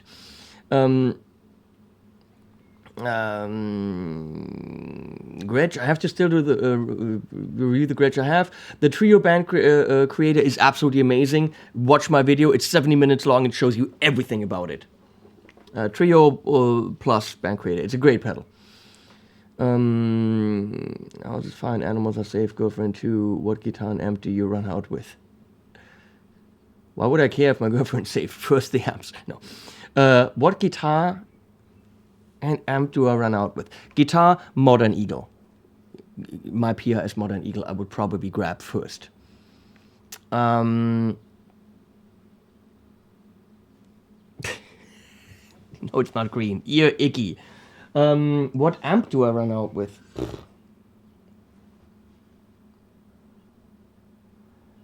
Oh.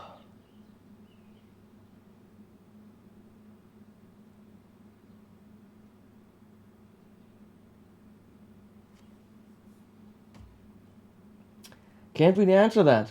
Could be the Dynamis. Could be the Friedman small box. I mean, you have to see what I'm looking at. So, yeah, could be the Dynamis. Could be the Friedman small box. It might all... well, this is a killer metal thing, the Rev.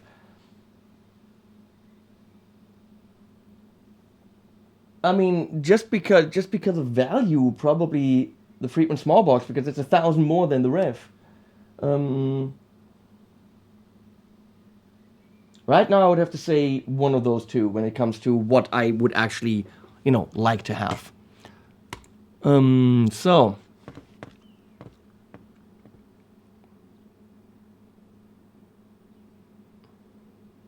Hey, Mark, you have a Modern Eagle? Really? Are we Modern Eagle buddies? Hey, Travis. Grab the zombie band app. Oh, wait, here, Corey's asking something.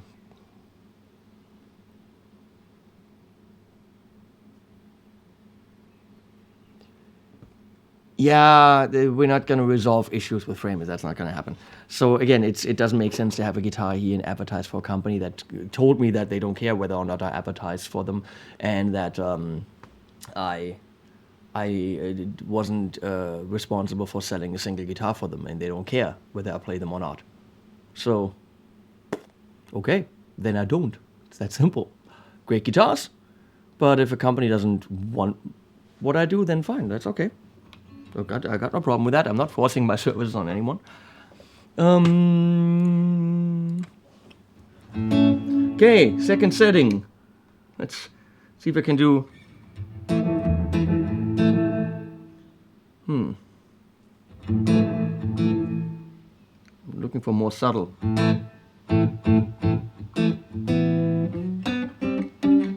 The Paul is great, but it wouldn't be the 1 amp I grab. The Morgan is nice too.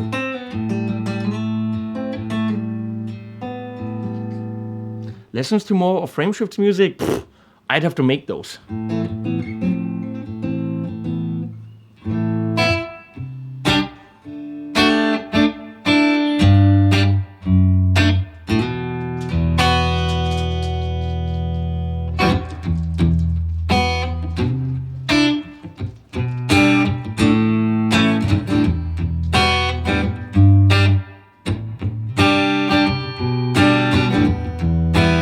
Do I still like the Harley Benton with the Filtertrons? I do. I gave it away for a giveaway, but that's a good guitar.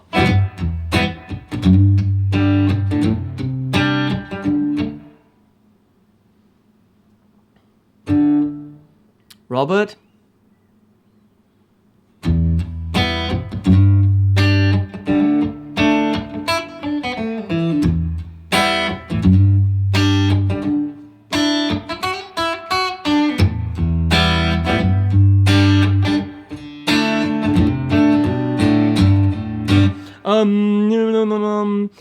Victory amps, what happens after the tube issue? It works. I mean, when I got the amp, one of the preamp tubes didn't work, then the power amp tubes failed. Pretty bad luck, but now the V40 is working fine. It sounds a little bit, compared to a lot of other amps, as if all of a sudden there's a layer of towel over it. I don't know, that's it.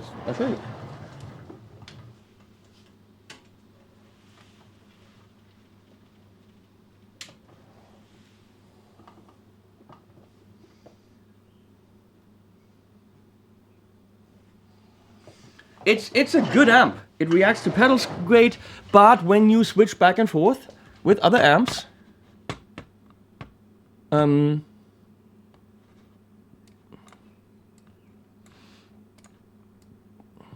it's number 10. When you switch back and forth, it just doesn't feel as bright or as alive. So let's see. It's 10.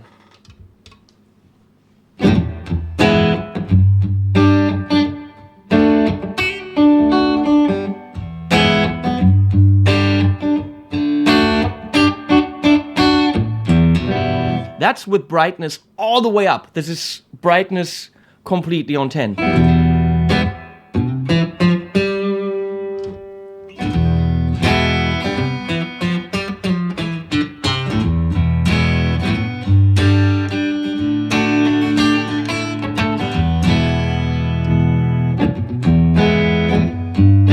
It has more mids, it's more here, but it doesn't sparkle the same way as some other amps.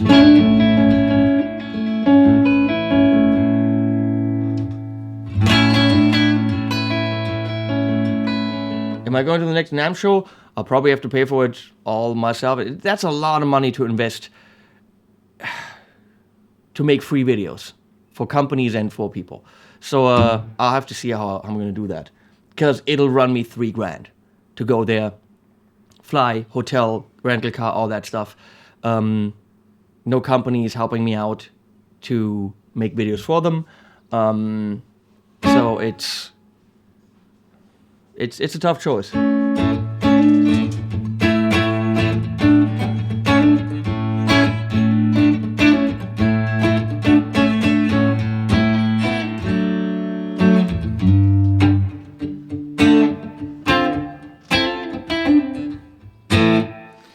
I believe there have been a number of guitars sold because of your involvement in GitCon. Maybe they don't want to acknowledge it. Oh, that's the thing, they're not acknowledging it. Someone ordered Murple. Verbatim. Someone called and said, I want Henning's Murple, and there's actually a picture of that guitar. The only thing they didn't get is the matching headstock. Other than that, someone ordered a master-built guitar like Murple with the words, I want Henning's Murple. And they're telling me that they never sold a single guitar because of me. Bullshit. It's insulting. I'm sorry, it's just insulting.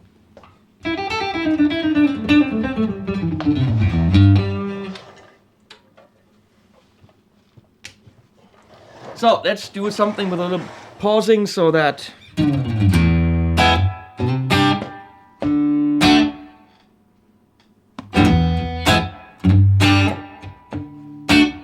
we can hear some of the spring.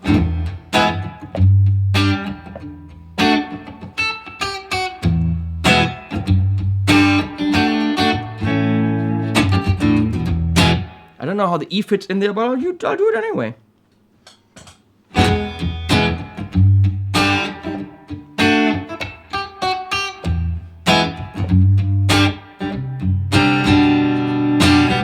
That was stupid.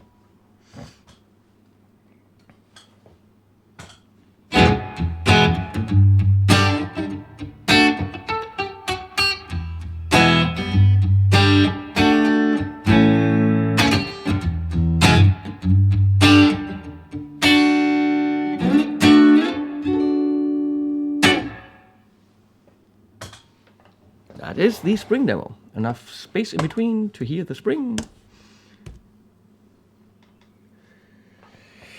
Oh, it's running, that's running good.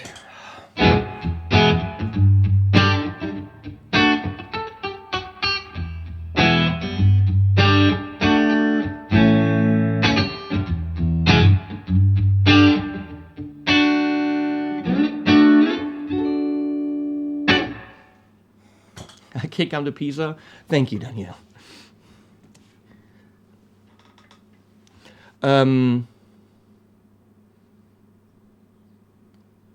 This thing, it does the subtle reverb okay. Not as great as some others, but it's okay. The lush stuff is pretty damn cool. It's like it's in the middle.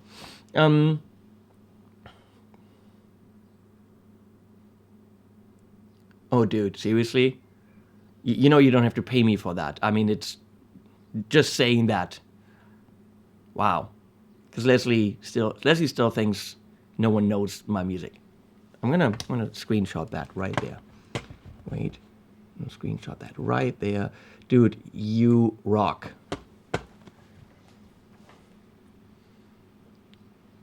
How about you track me down? Henning at henningpauli.com. And I might send you some links to some unreleased frameshift stuff from albums that never were. How about that? Oh man, I'm seriously moved now. You already paid for the album, I hope. So, thank you, man.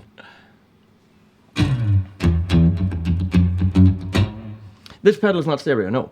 So now I have to figure out what I play to twiddle all the knobs. I have to leave a lot of space. Maybe I make another, wait.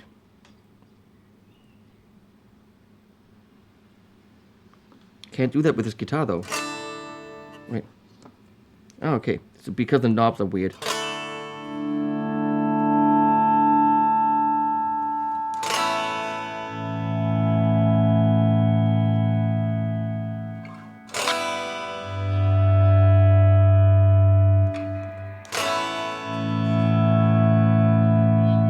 Yes, I've talked to Phil. We're still buddies.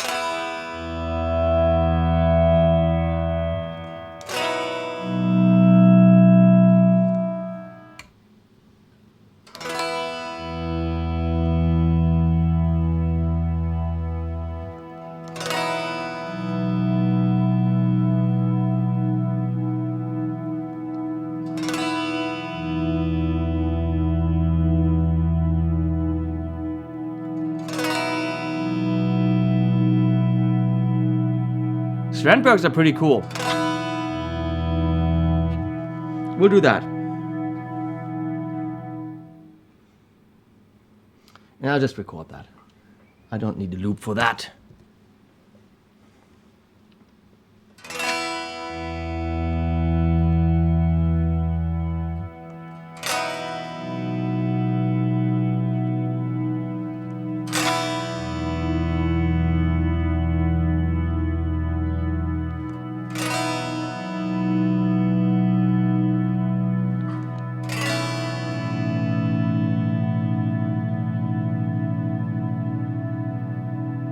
That's nice.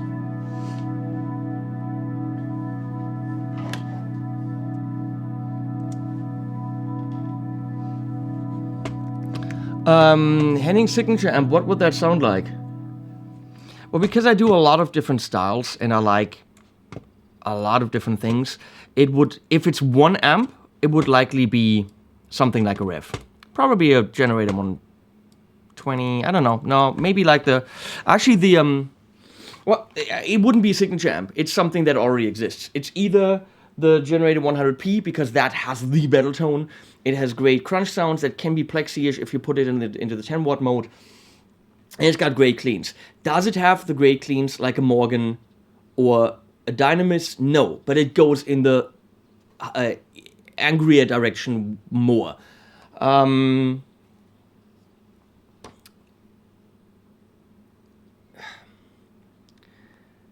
On the other hand, I like what you can do with dynamics and volume pedal when you have something like the Dirty Shirley.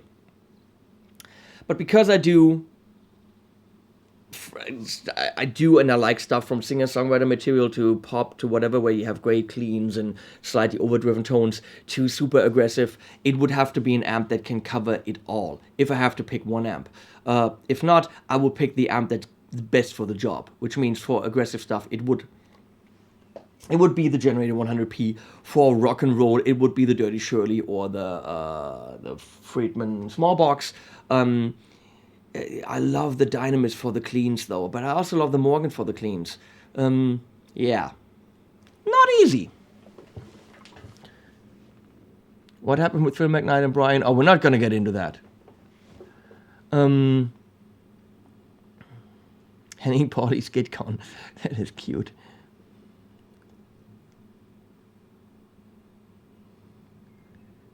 Thank you, Sander. That is very, very kind. The camera arrived. For people that are just now joining, we did a big unboxing at the beginning. The new camera, or the same camera I already had bought and was stolen, arrived. I didn't get it funded all the way through GoFundMe, but a good chunk of it. I still need to get the mics back. I already have the camera back. I bought that. Louis sent the reporter mic, but I'm still missing the Sennheiser mics and some other stuff that was in the bag. But I at least have the camera back, so now I can do the mobile stuff. I bought the cards, the stupid SD cards, which really were expensive back. I'll just buy it back bit by bit, and, you know, shit gets stolen. Getting super angry about it doesn't help. People that did that are not, you know, valuable people of society, people in the society, whatever can you do? No, you mean the original camera? No, that's gone. So, now we have 3 clips, and I'm gonna do, let me just check this one.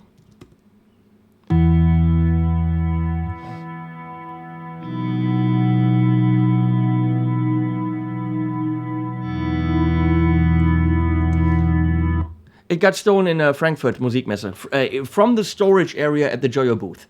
There was just a curtain. 7 people at the booth, but they just moved the curtain, took the bag. What can you do?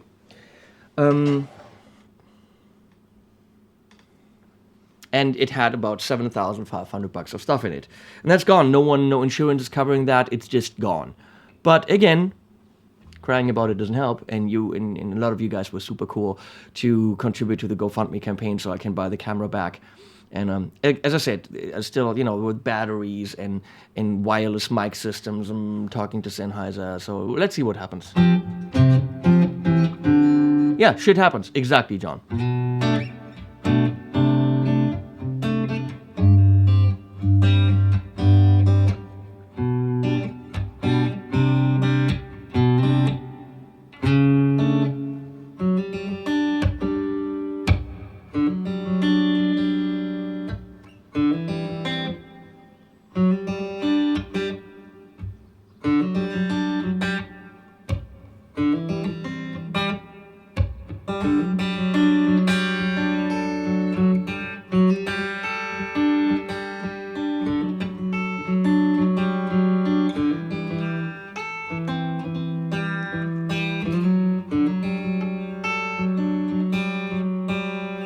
Let's try that.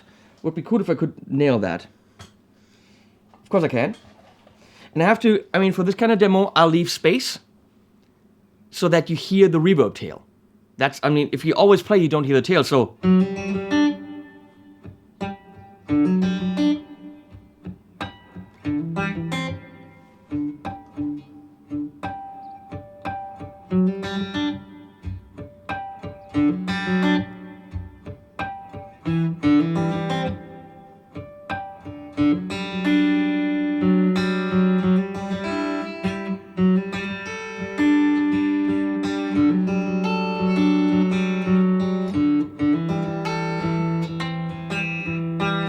That's difficult. I'm gonna fuck this up. Oh, and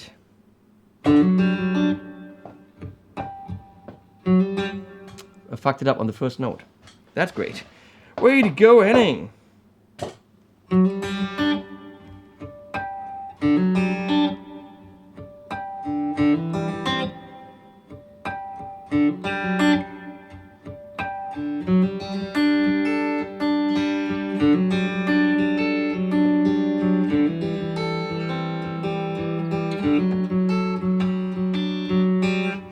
And that's exactly where I should have pushed the looper again. And it was good! God damn it!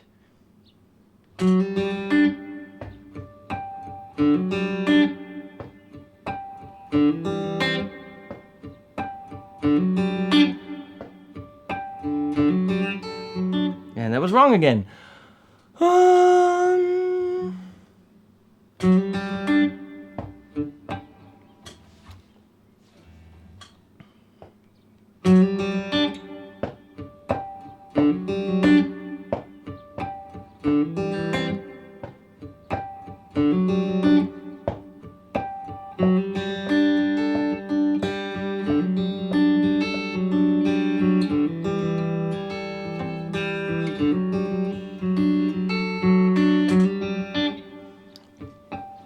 We'll count that. Ending was wobbly, but we'll count that. It's good enough. So, and now I twiddle all the knobs.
Where's a more serious Henning? I haven't met him. The PT Schecter is actually really good.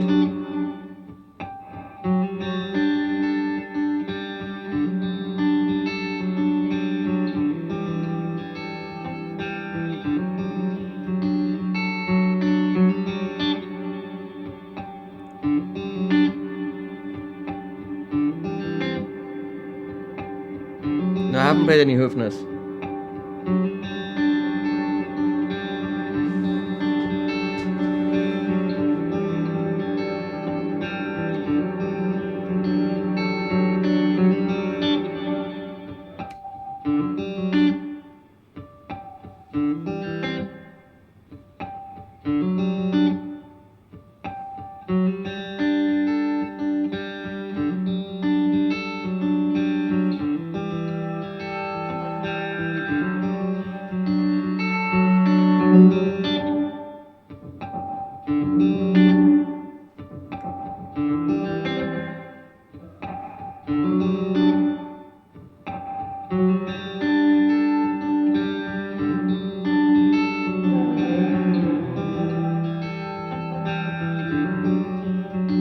PreSonus monitors as in speakers?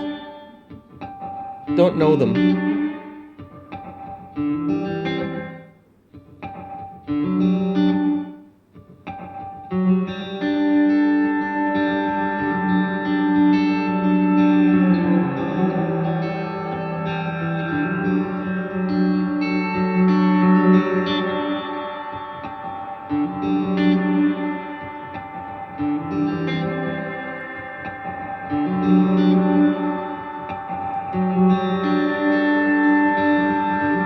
Night, man, in Australia. Thanks for hanging.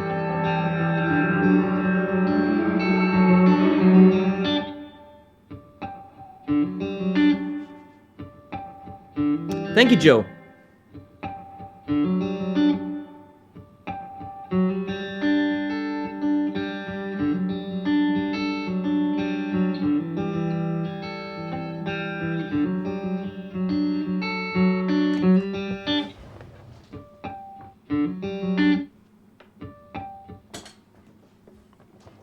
So what you're seeing here, what I'm doing, is actually making videos for Thomann. So if you like these kind of demos where I'm not talking and making stupid peanut jokes, you can go to Thomann, and a lot of pedals, not every pedal, but a lot of pedals have these demos. That's what I'm doing. I'm producing the Thomann demos right now. And that's how they're done. I try to get sounds and find something that inspires me for everything the pedal can do, and then you see a loop being played, and everything in the pedal gets manipulated up and down to full, you know, whether it makes sense or not, to give you the full range of what the pedal can do.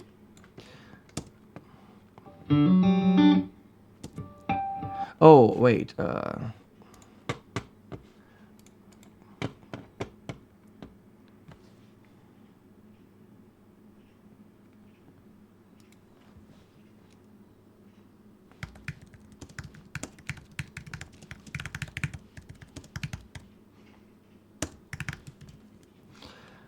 I have a guitar student. I've got one guitar student left who's coming in half an hour.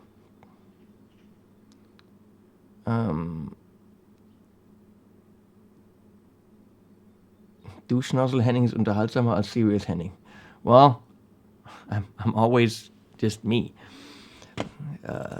I don't put on different personas. So, no, that's wrong.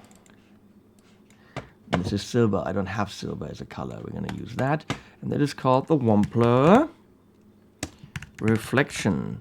I just noticed that I almost forgot, that's not how you spell reflection, reflection. I almost forgot a pedal, which I still have to do. So, which means we have to put that on the table and make a video for it. So, reflection is done. EQator is done. Where do I put those? Up here, I guess.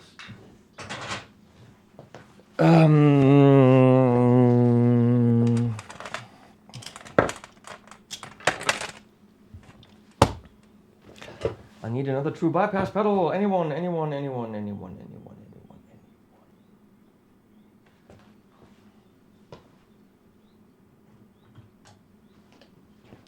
Joyo Vintage Overdrive, that'll work. I'll just use that as a cable extension. So, that needs a sticky thing in the size of a mini pedal.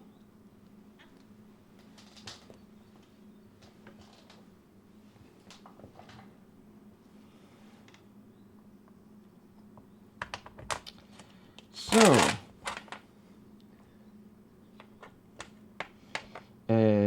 okay,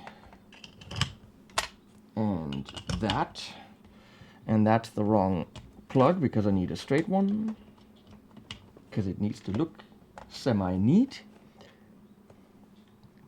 Whee! You have to make whee sounds when you zoom in. That's very important. Oh, that is sparkly. Nice. So, what guitar do you demo compressors with? Anyone? I mean, I know the answer, and I'm gonna go for it. Just What do you think? Can we have the rainbow back, please? Is my typewriter German? You mean my keyboard? Yes, my keyboard is German.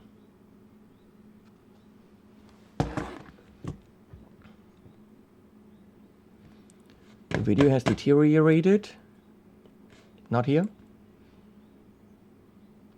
Strat or who Strat people use Ibanez? No.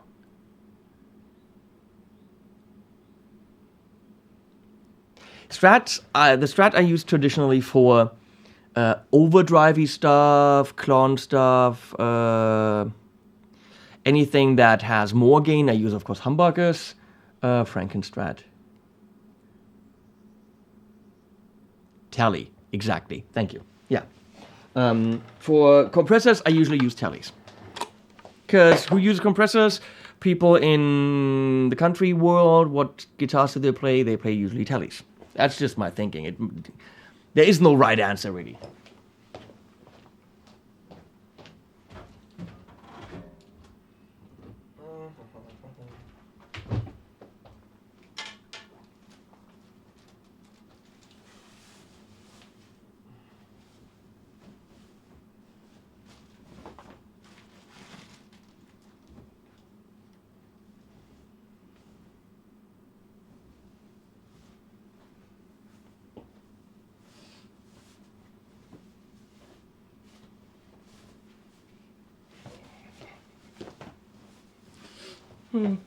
I need to tell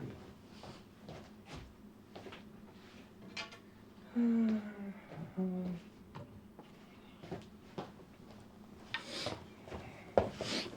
So there are Teles, and then there are Teles, and this is a Tele.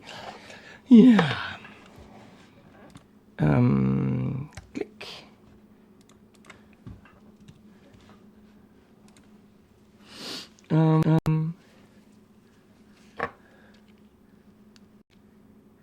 Chicken pickers use compressors, yeah.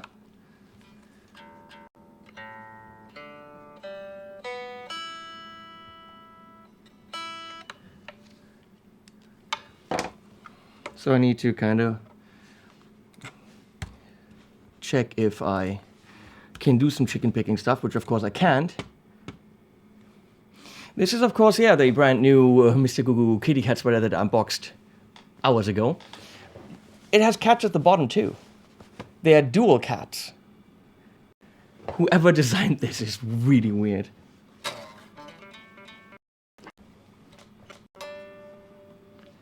What am I missing here? Oh.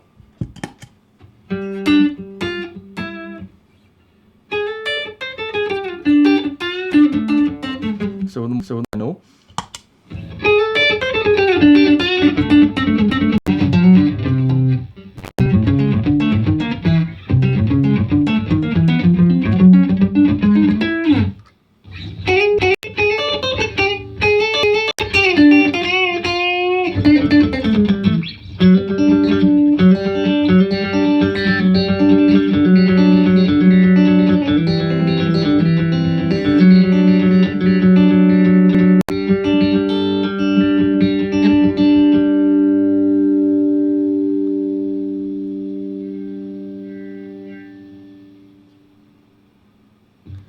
Your D minor, D-moll, Dietzel sounds dull compared to the EVH with Teles.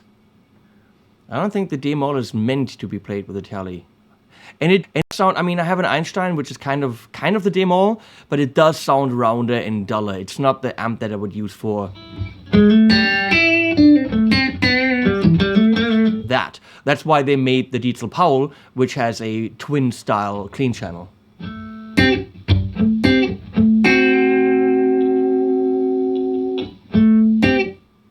I did put off the pink elephant. Thank you, Corey.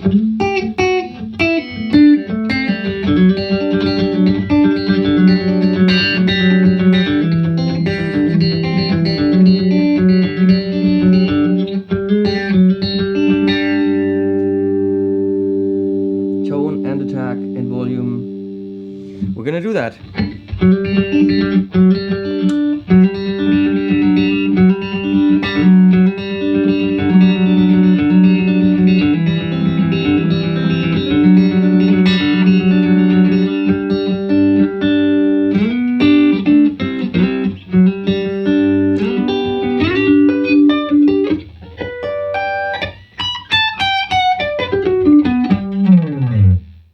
We'll try that.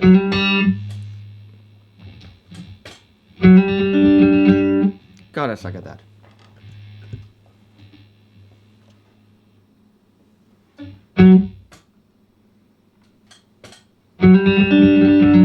Damn it.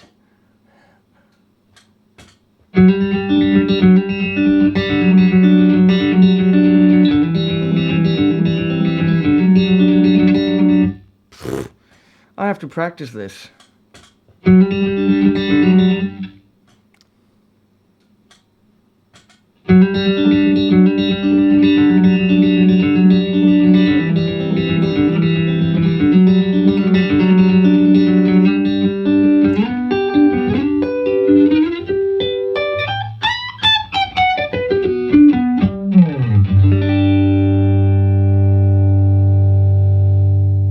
I still have the Nick Johnson Strat. That's also staying here. That's a beautiful modern instrument. Yeah, I know Johnny Hinland is freaking cool. Yeah, tell me about it. Yeah, Johnny is ridiculous. Okay, record. And go.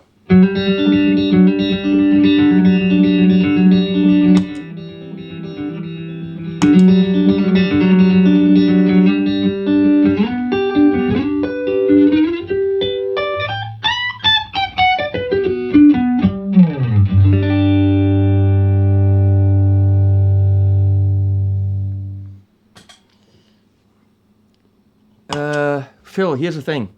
If you don't like the way that your Digital Demol sounds, and it's a great amp, don't get me wrong, but if it doesn't have enough high end, then maybe it's not the amp for you.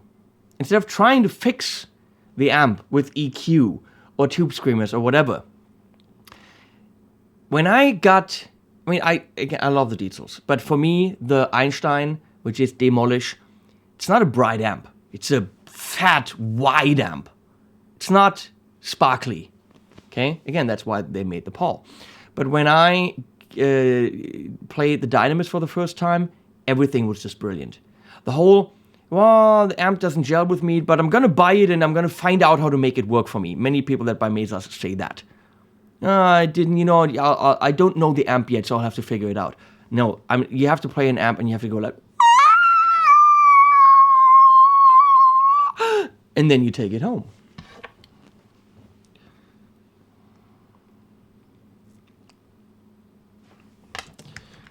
Okay, so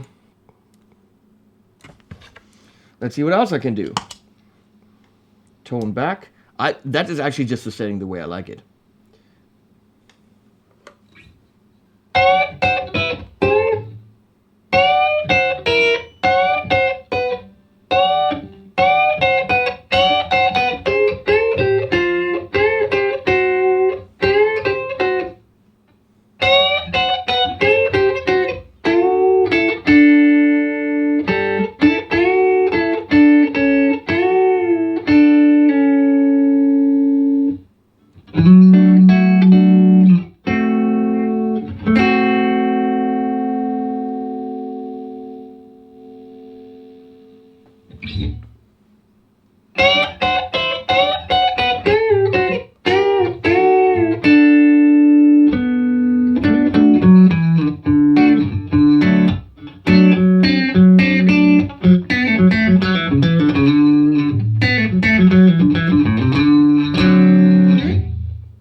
Let's see if I can do that.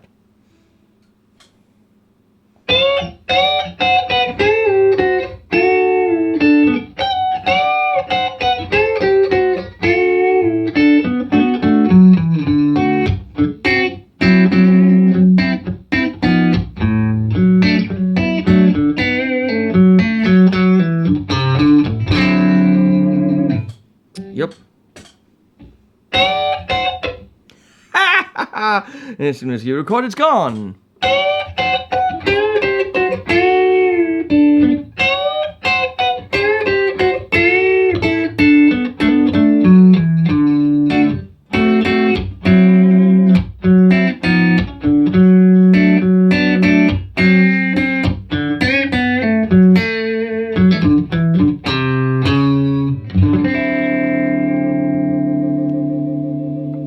Oh, the Greg Koch amp is pretty damn awesome. It's not inexpensive, but it's pretty damn awesome. Love to review that. Love to.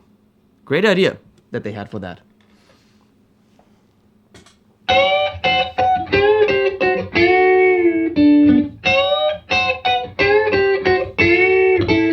Damn it, and again.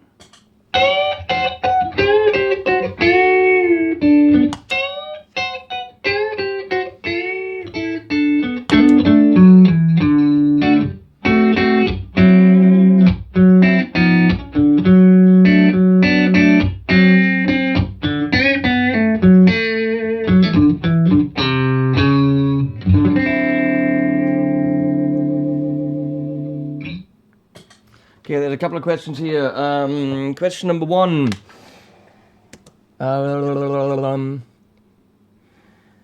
Hadley Scott McIntyre wants to know, how do you contribute across here? Across here? What do you mean? What do you mean by that?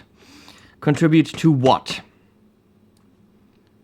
Generally, if you guys want to contribute to what I do and help me out and make sure that I can do what I do without having to fear that I can't pay my health insurance and car payments and the dogs, which we have 3 of, and the cats, which we have 5 of, and the ferrets, which we have 2 of, have food and, you know, all that stuff they need. Patreon is a great way to do it. Patreon links are under most of my videos. And then, what else? Have I tried an X-Effect? Robert Fripp swears by them. I haven't tried the X-Effects. I think it's a very, very, very good modeler, but Tim Pierce said it, and that's also my experience with modelers. They sound amazing by themselves, and they have great effects and all that stuff. Once you start layering, which Tim Pierce does a lot of, and when I record guitars, I layer. That's a couple notes here, a couple notes here, nice triad here. They just disappear.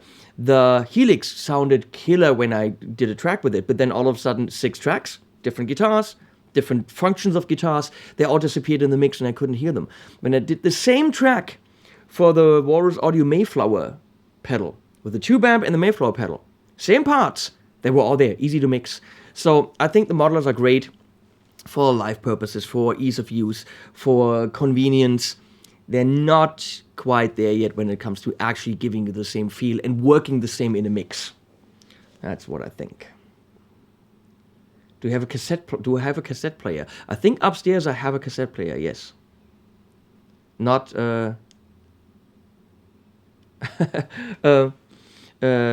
Scott or Hadley. There is a, if you guys want to buy a shit ton of my music, there's 13 of my albums. 13, that's this many.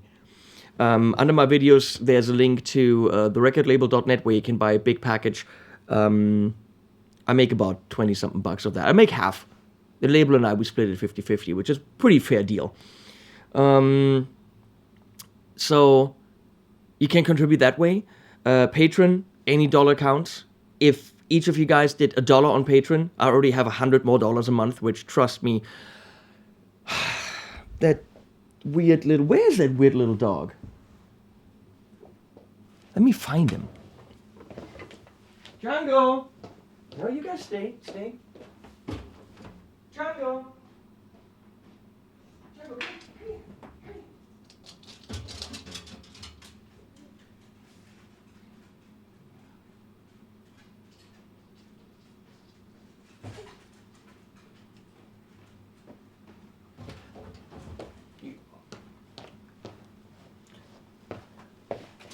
So this guy, supposed to be long dead, right, Django? Leslie brought him from the pound because no one wanted him. He was confiscated from a man that just kept him probably most of his life in an apartment. He probably didn't walk much and spend time inside. He was way overweight. This guy was a ball. He had no hair. He was just skin, flaky, icky skin. You didn't want to touch him.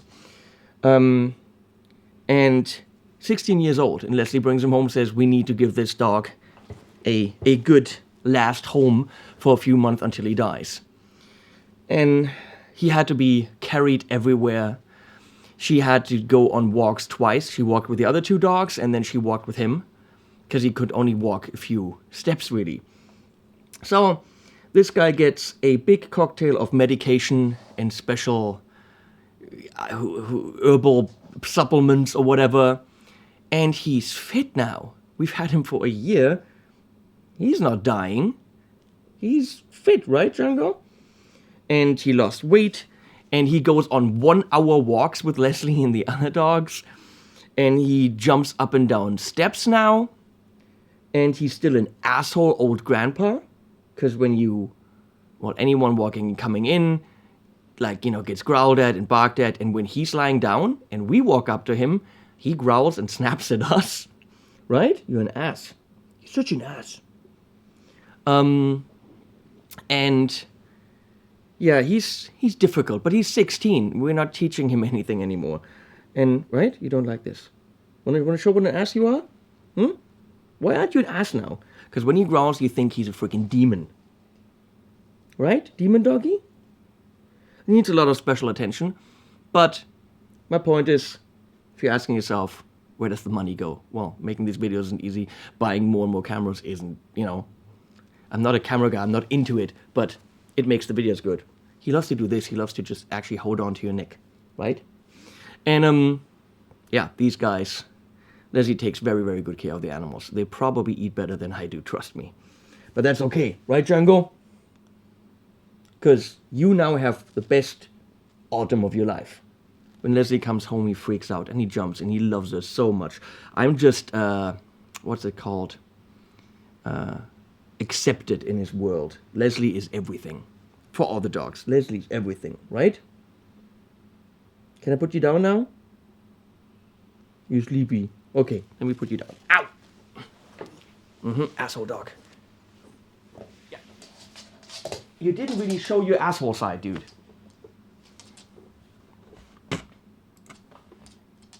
Didn't show your asshole side. X is right there. So yeah, that's where some of the money goes. What did you guys write?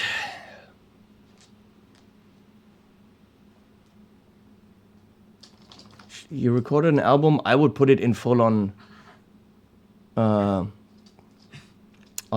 Apple Music or something. See what happens. Hey, Synth Anatomy. Maybe we should do some collab stuff, because I actually studied synth knob pushing. It's the power of love. Trust me, Leslie's giving this guy the best possible end of his life. Because, yeah, that dog's went through a lot and not anymore. He's happy now. I cannot write you a doctor's note. I'm sorry. Hey, Tobias, whoever you are.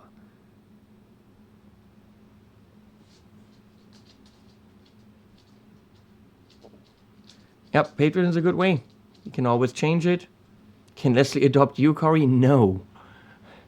Let's go with fuck no. We've got 10 animals. Leslie has a job at the pound where she makes next to no money. So without your support and you guys using my Thomann links underneath, which really helps, all that money is going straight to Leslie. All the percentages I make when you buy something at Thomann, that's going straight to Leslie and the dogs. I don't even have access to that account. So your support is what keeps this channel running.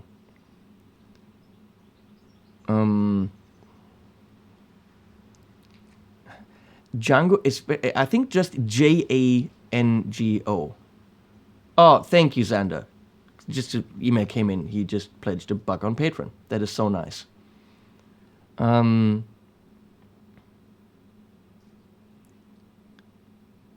happy as what? 5 in the pack and a 6-month-old cat. Well, there'll always be a lot of animals in our house, apparently. That's why, cat sweater. But makes Leslie happy, makes me happy. We can't really without them. Okay, one more thing for the thing here. What I like to do for compressors is show how they sustain chords and also how they deal with attack.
that should do it.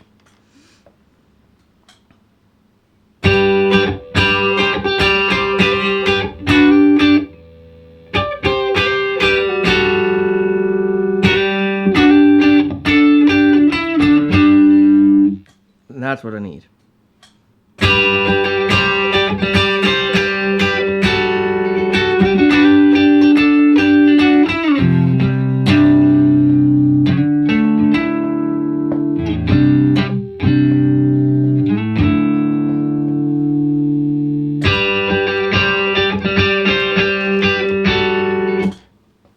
Okay, and go. Here we go, and go.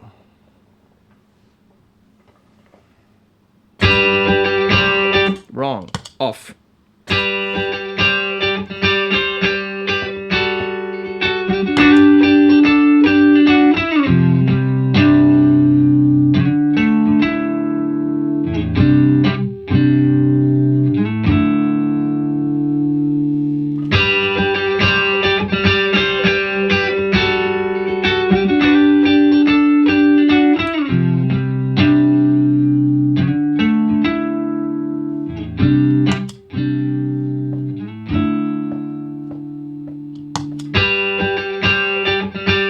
Thanks, Corey.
Am I a clean player mostly? No. I'm becoming more of a clean player because you have a little bit more, there's more dynamics. You can be a little bit more expressive. But I kissed a half German girl once. I kiss a half German girl every day. Unless she's half American. I mean,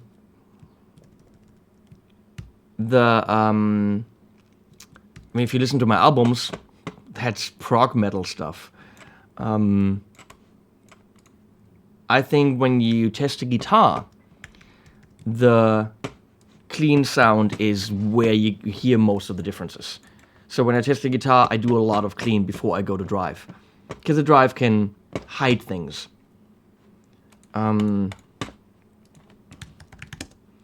Mini Ego.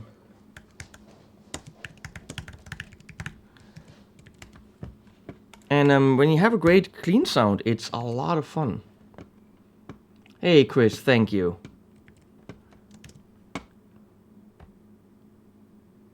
We're definitely gonna do more, I have to say that.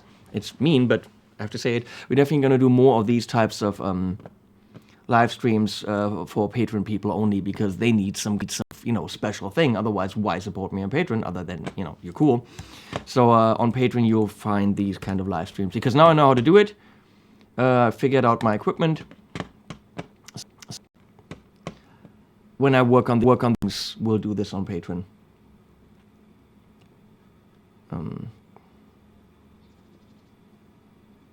Spectre multiband compressor pedal. I have done the hyper.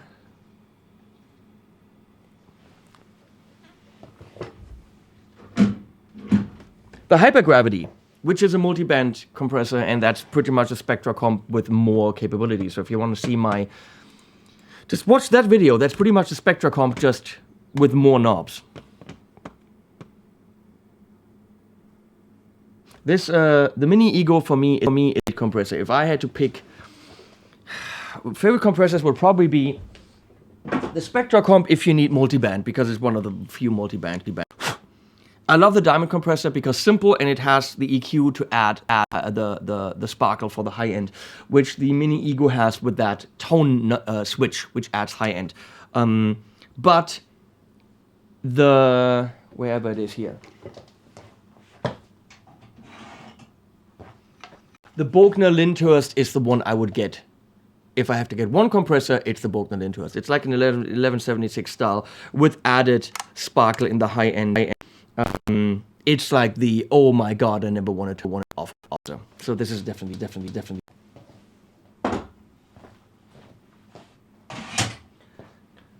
So, Jan should be coming any minute now. Which means I could technically call it a day. Can do more stuff tomorrow. And in about 13 minutes, you'll see my video of the ZVEX Lo-Fi Junkie Vexter something box. So if you want to watch more videos, at 5, there's a whole demo. Ever played a TH5R10? No, I haven't. I get that question all the time. I think those Yamahas are a cool idea. The only amp similar to that I've played is the Vox Audio. So I can't really tell you anything about the Yamahas.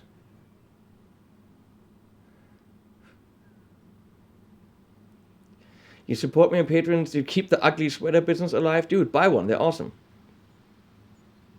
Joe McCarthy, yeah, I got the, Patreon session idea from Phil.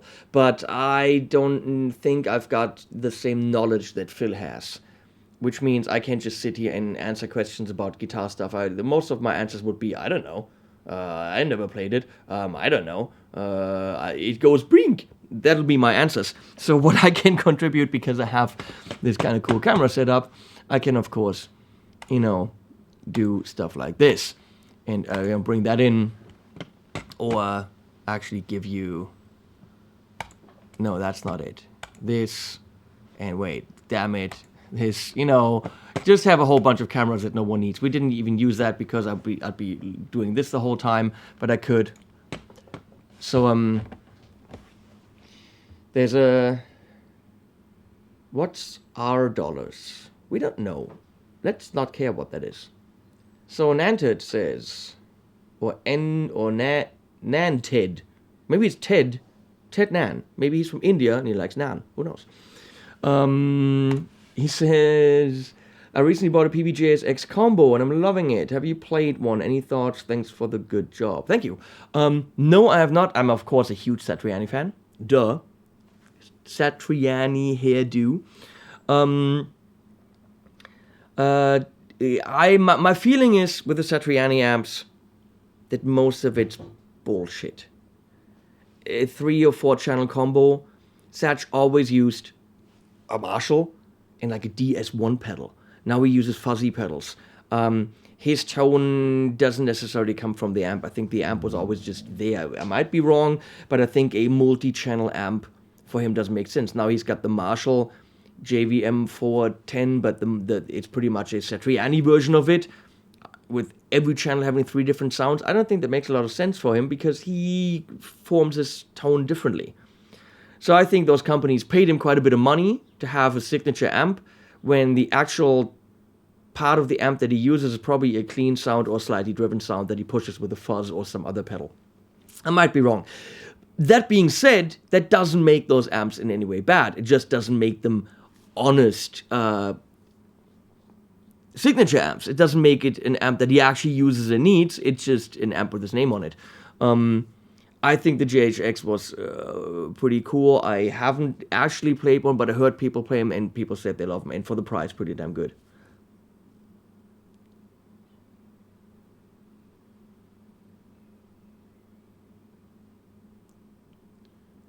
Frozen screen. Anyone else's screen frozen? Then let me refresh here. Oh yeah.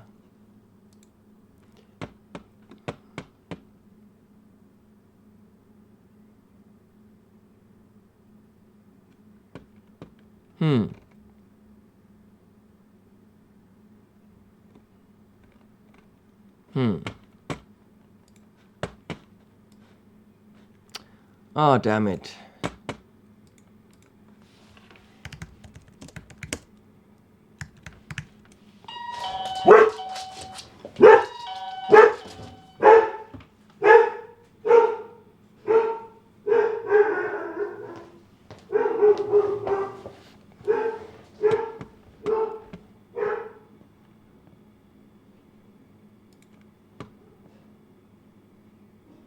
Ah, so you hear me. Okay, so you heard what I said behind the about the amp, so that's good.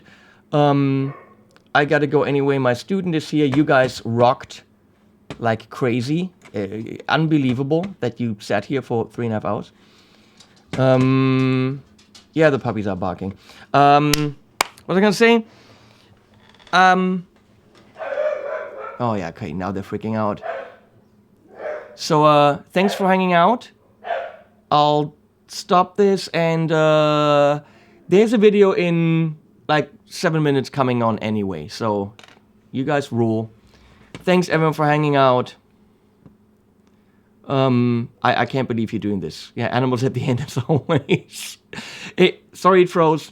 Love you guys, and I might see you tomorrow because I've got more pedals to do. I need to get through this, and it's slower with you guys, but it's more fun with you guys. And girls. Can't believe there's actually girls here, which is so weird and so awesome, and, you know, biggest gratitude to everyone. Bye-bye.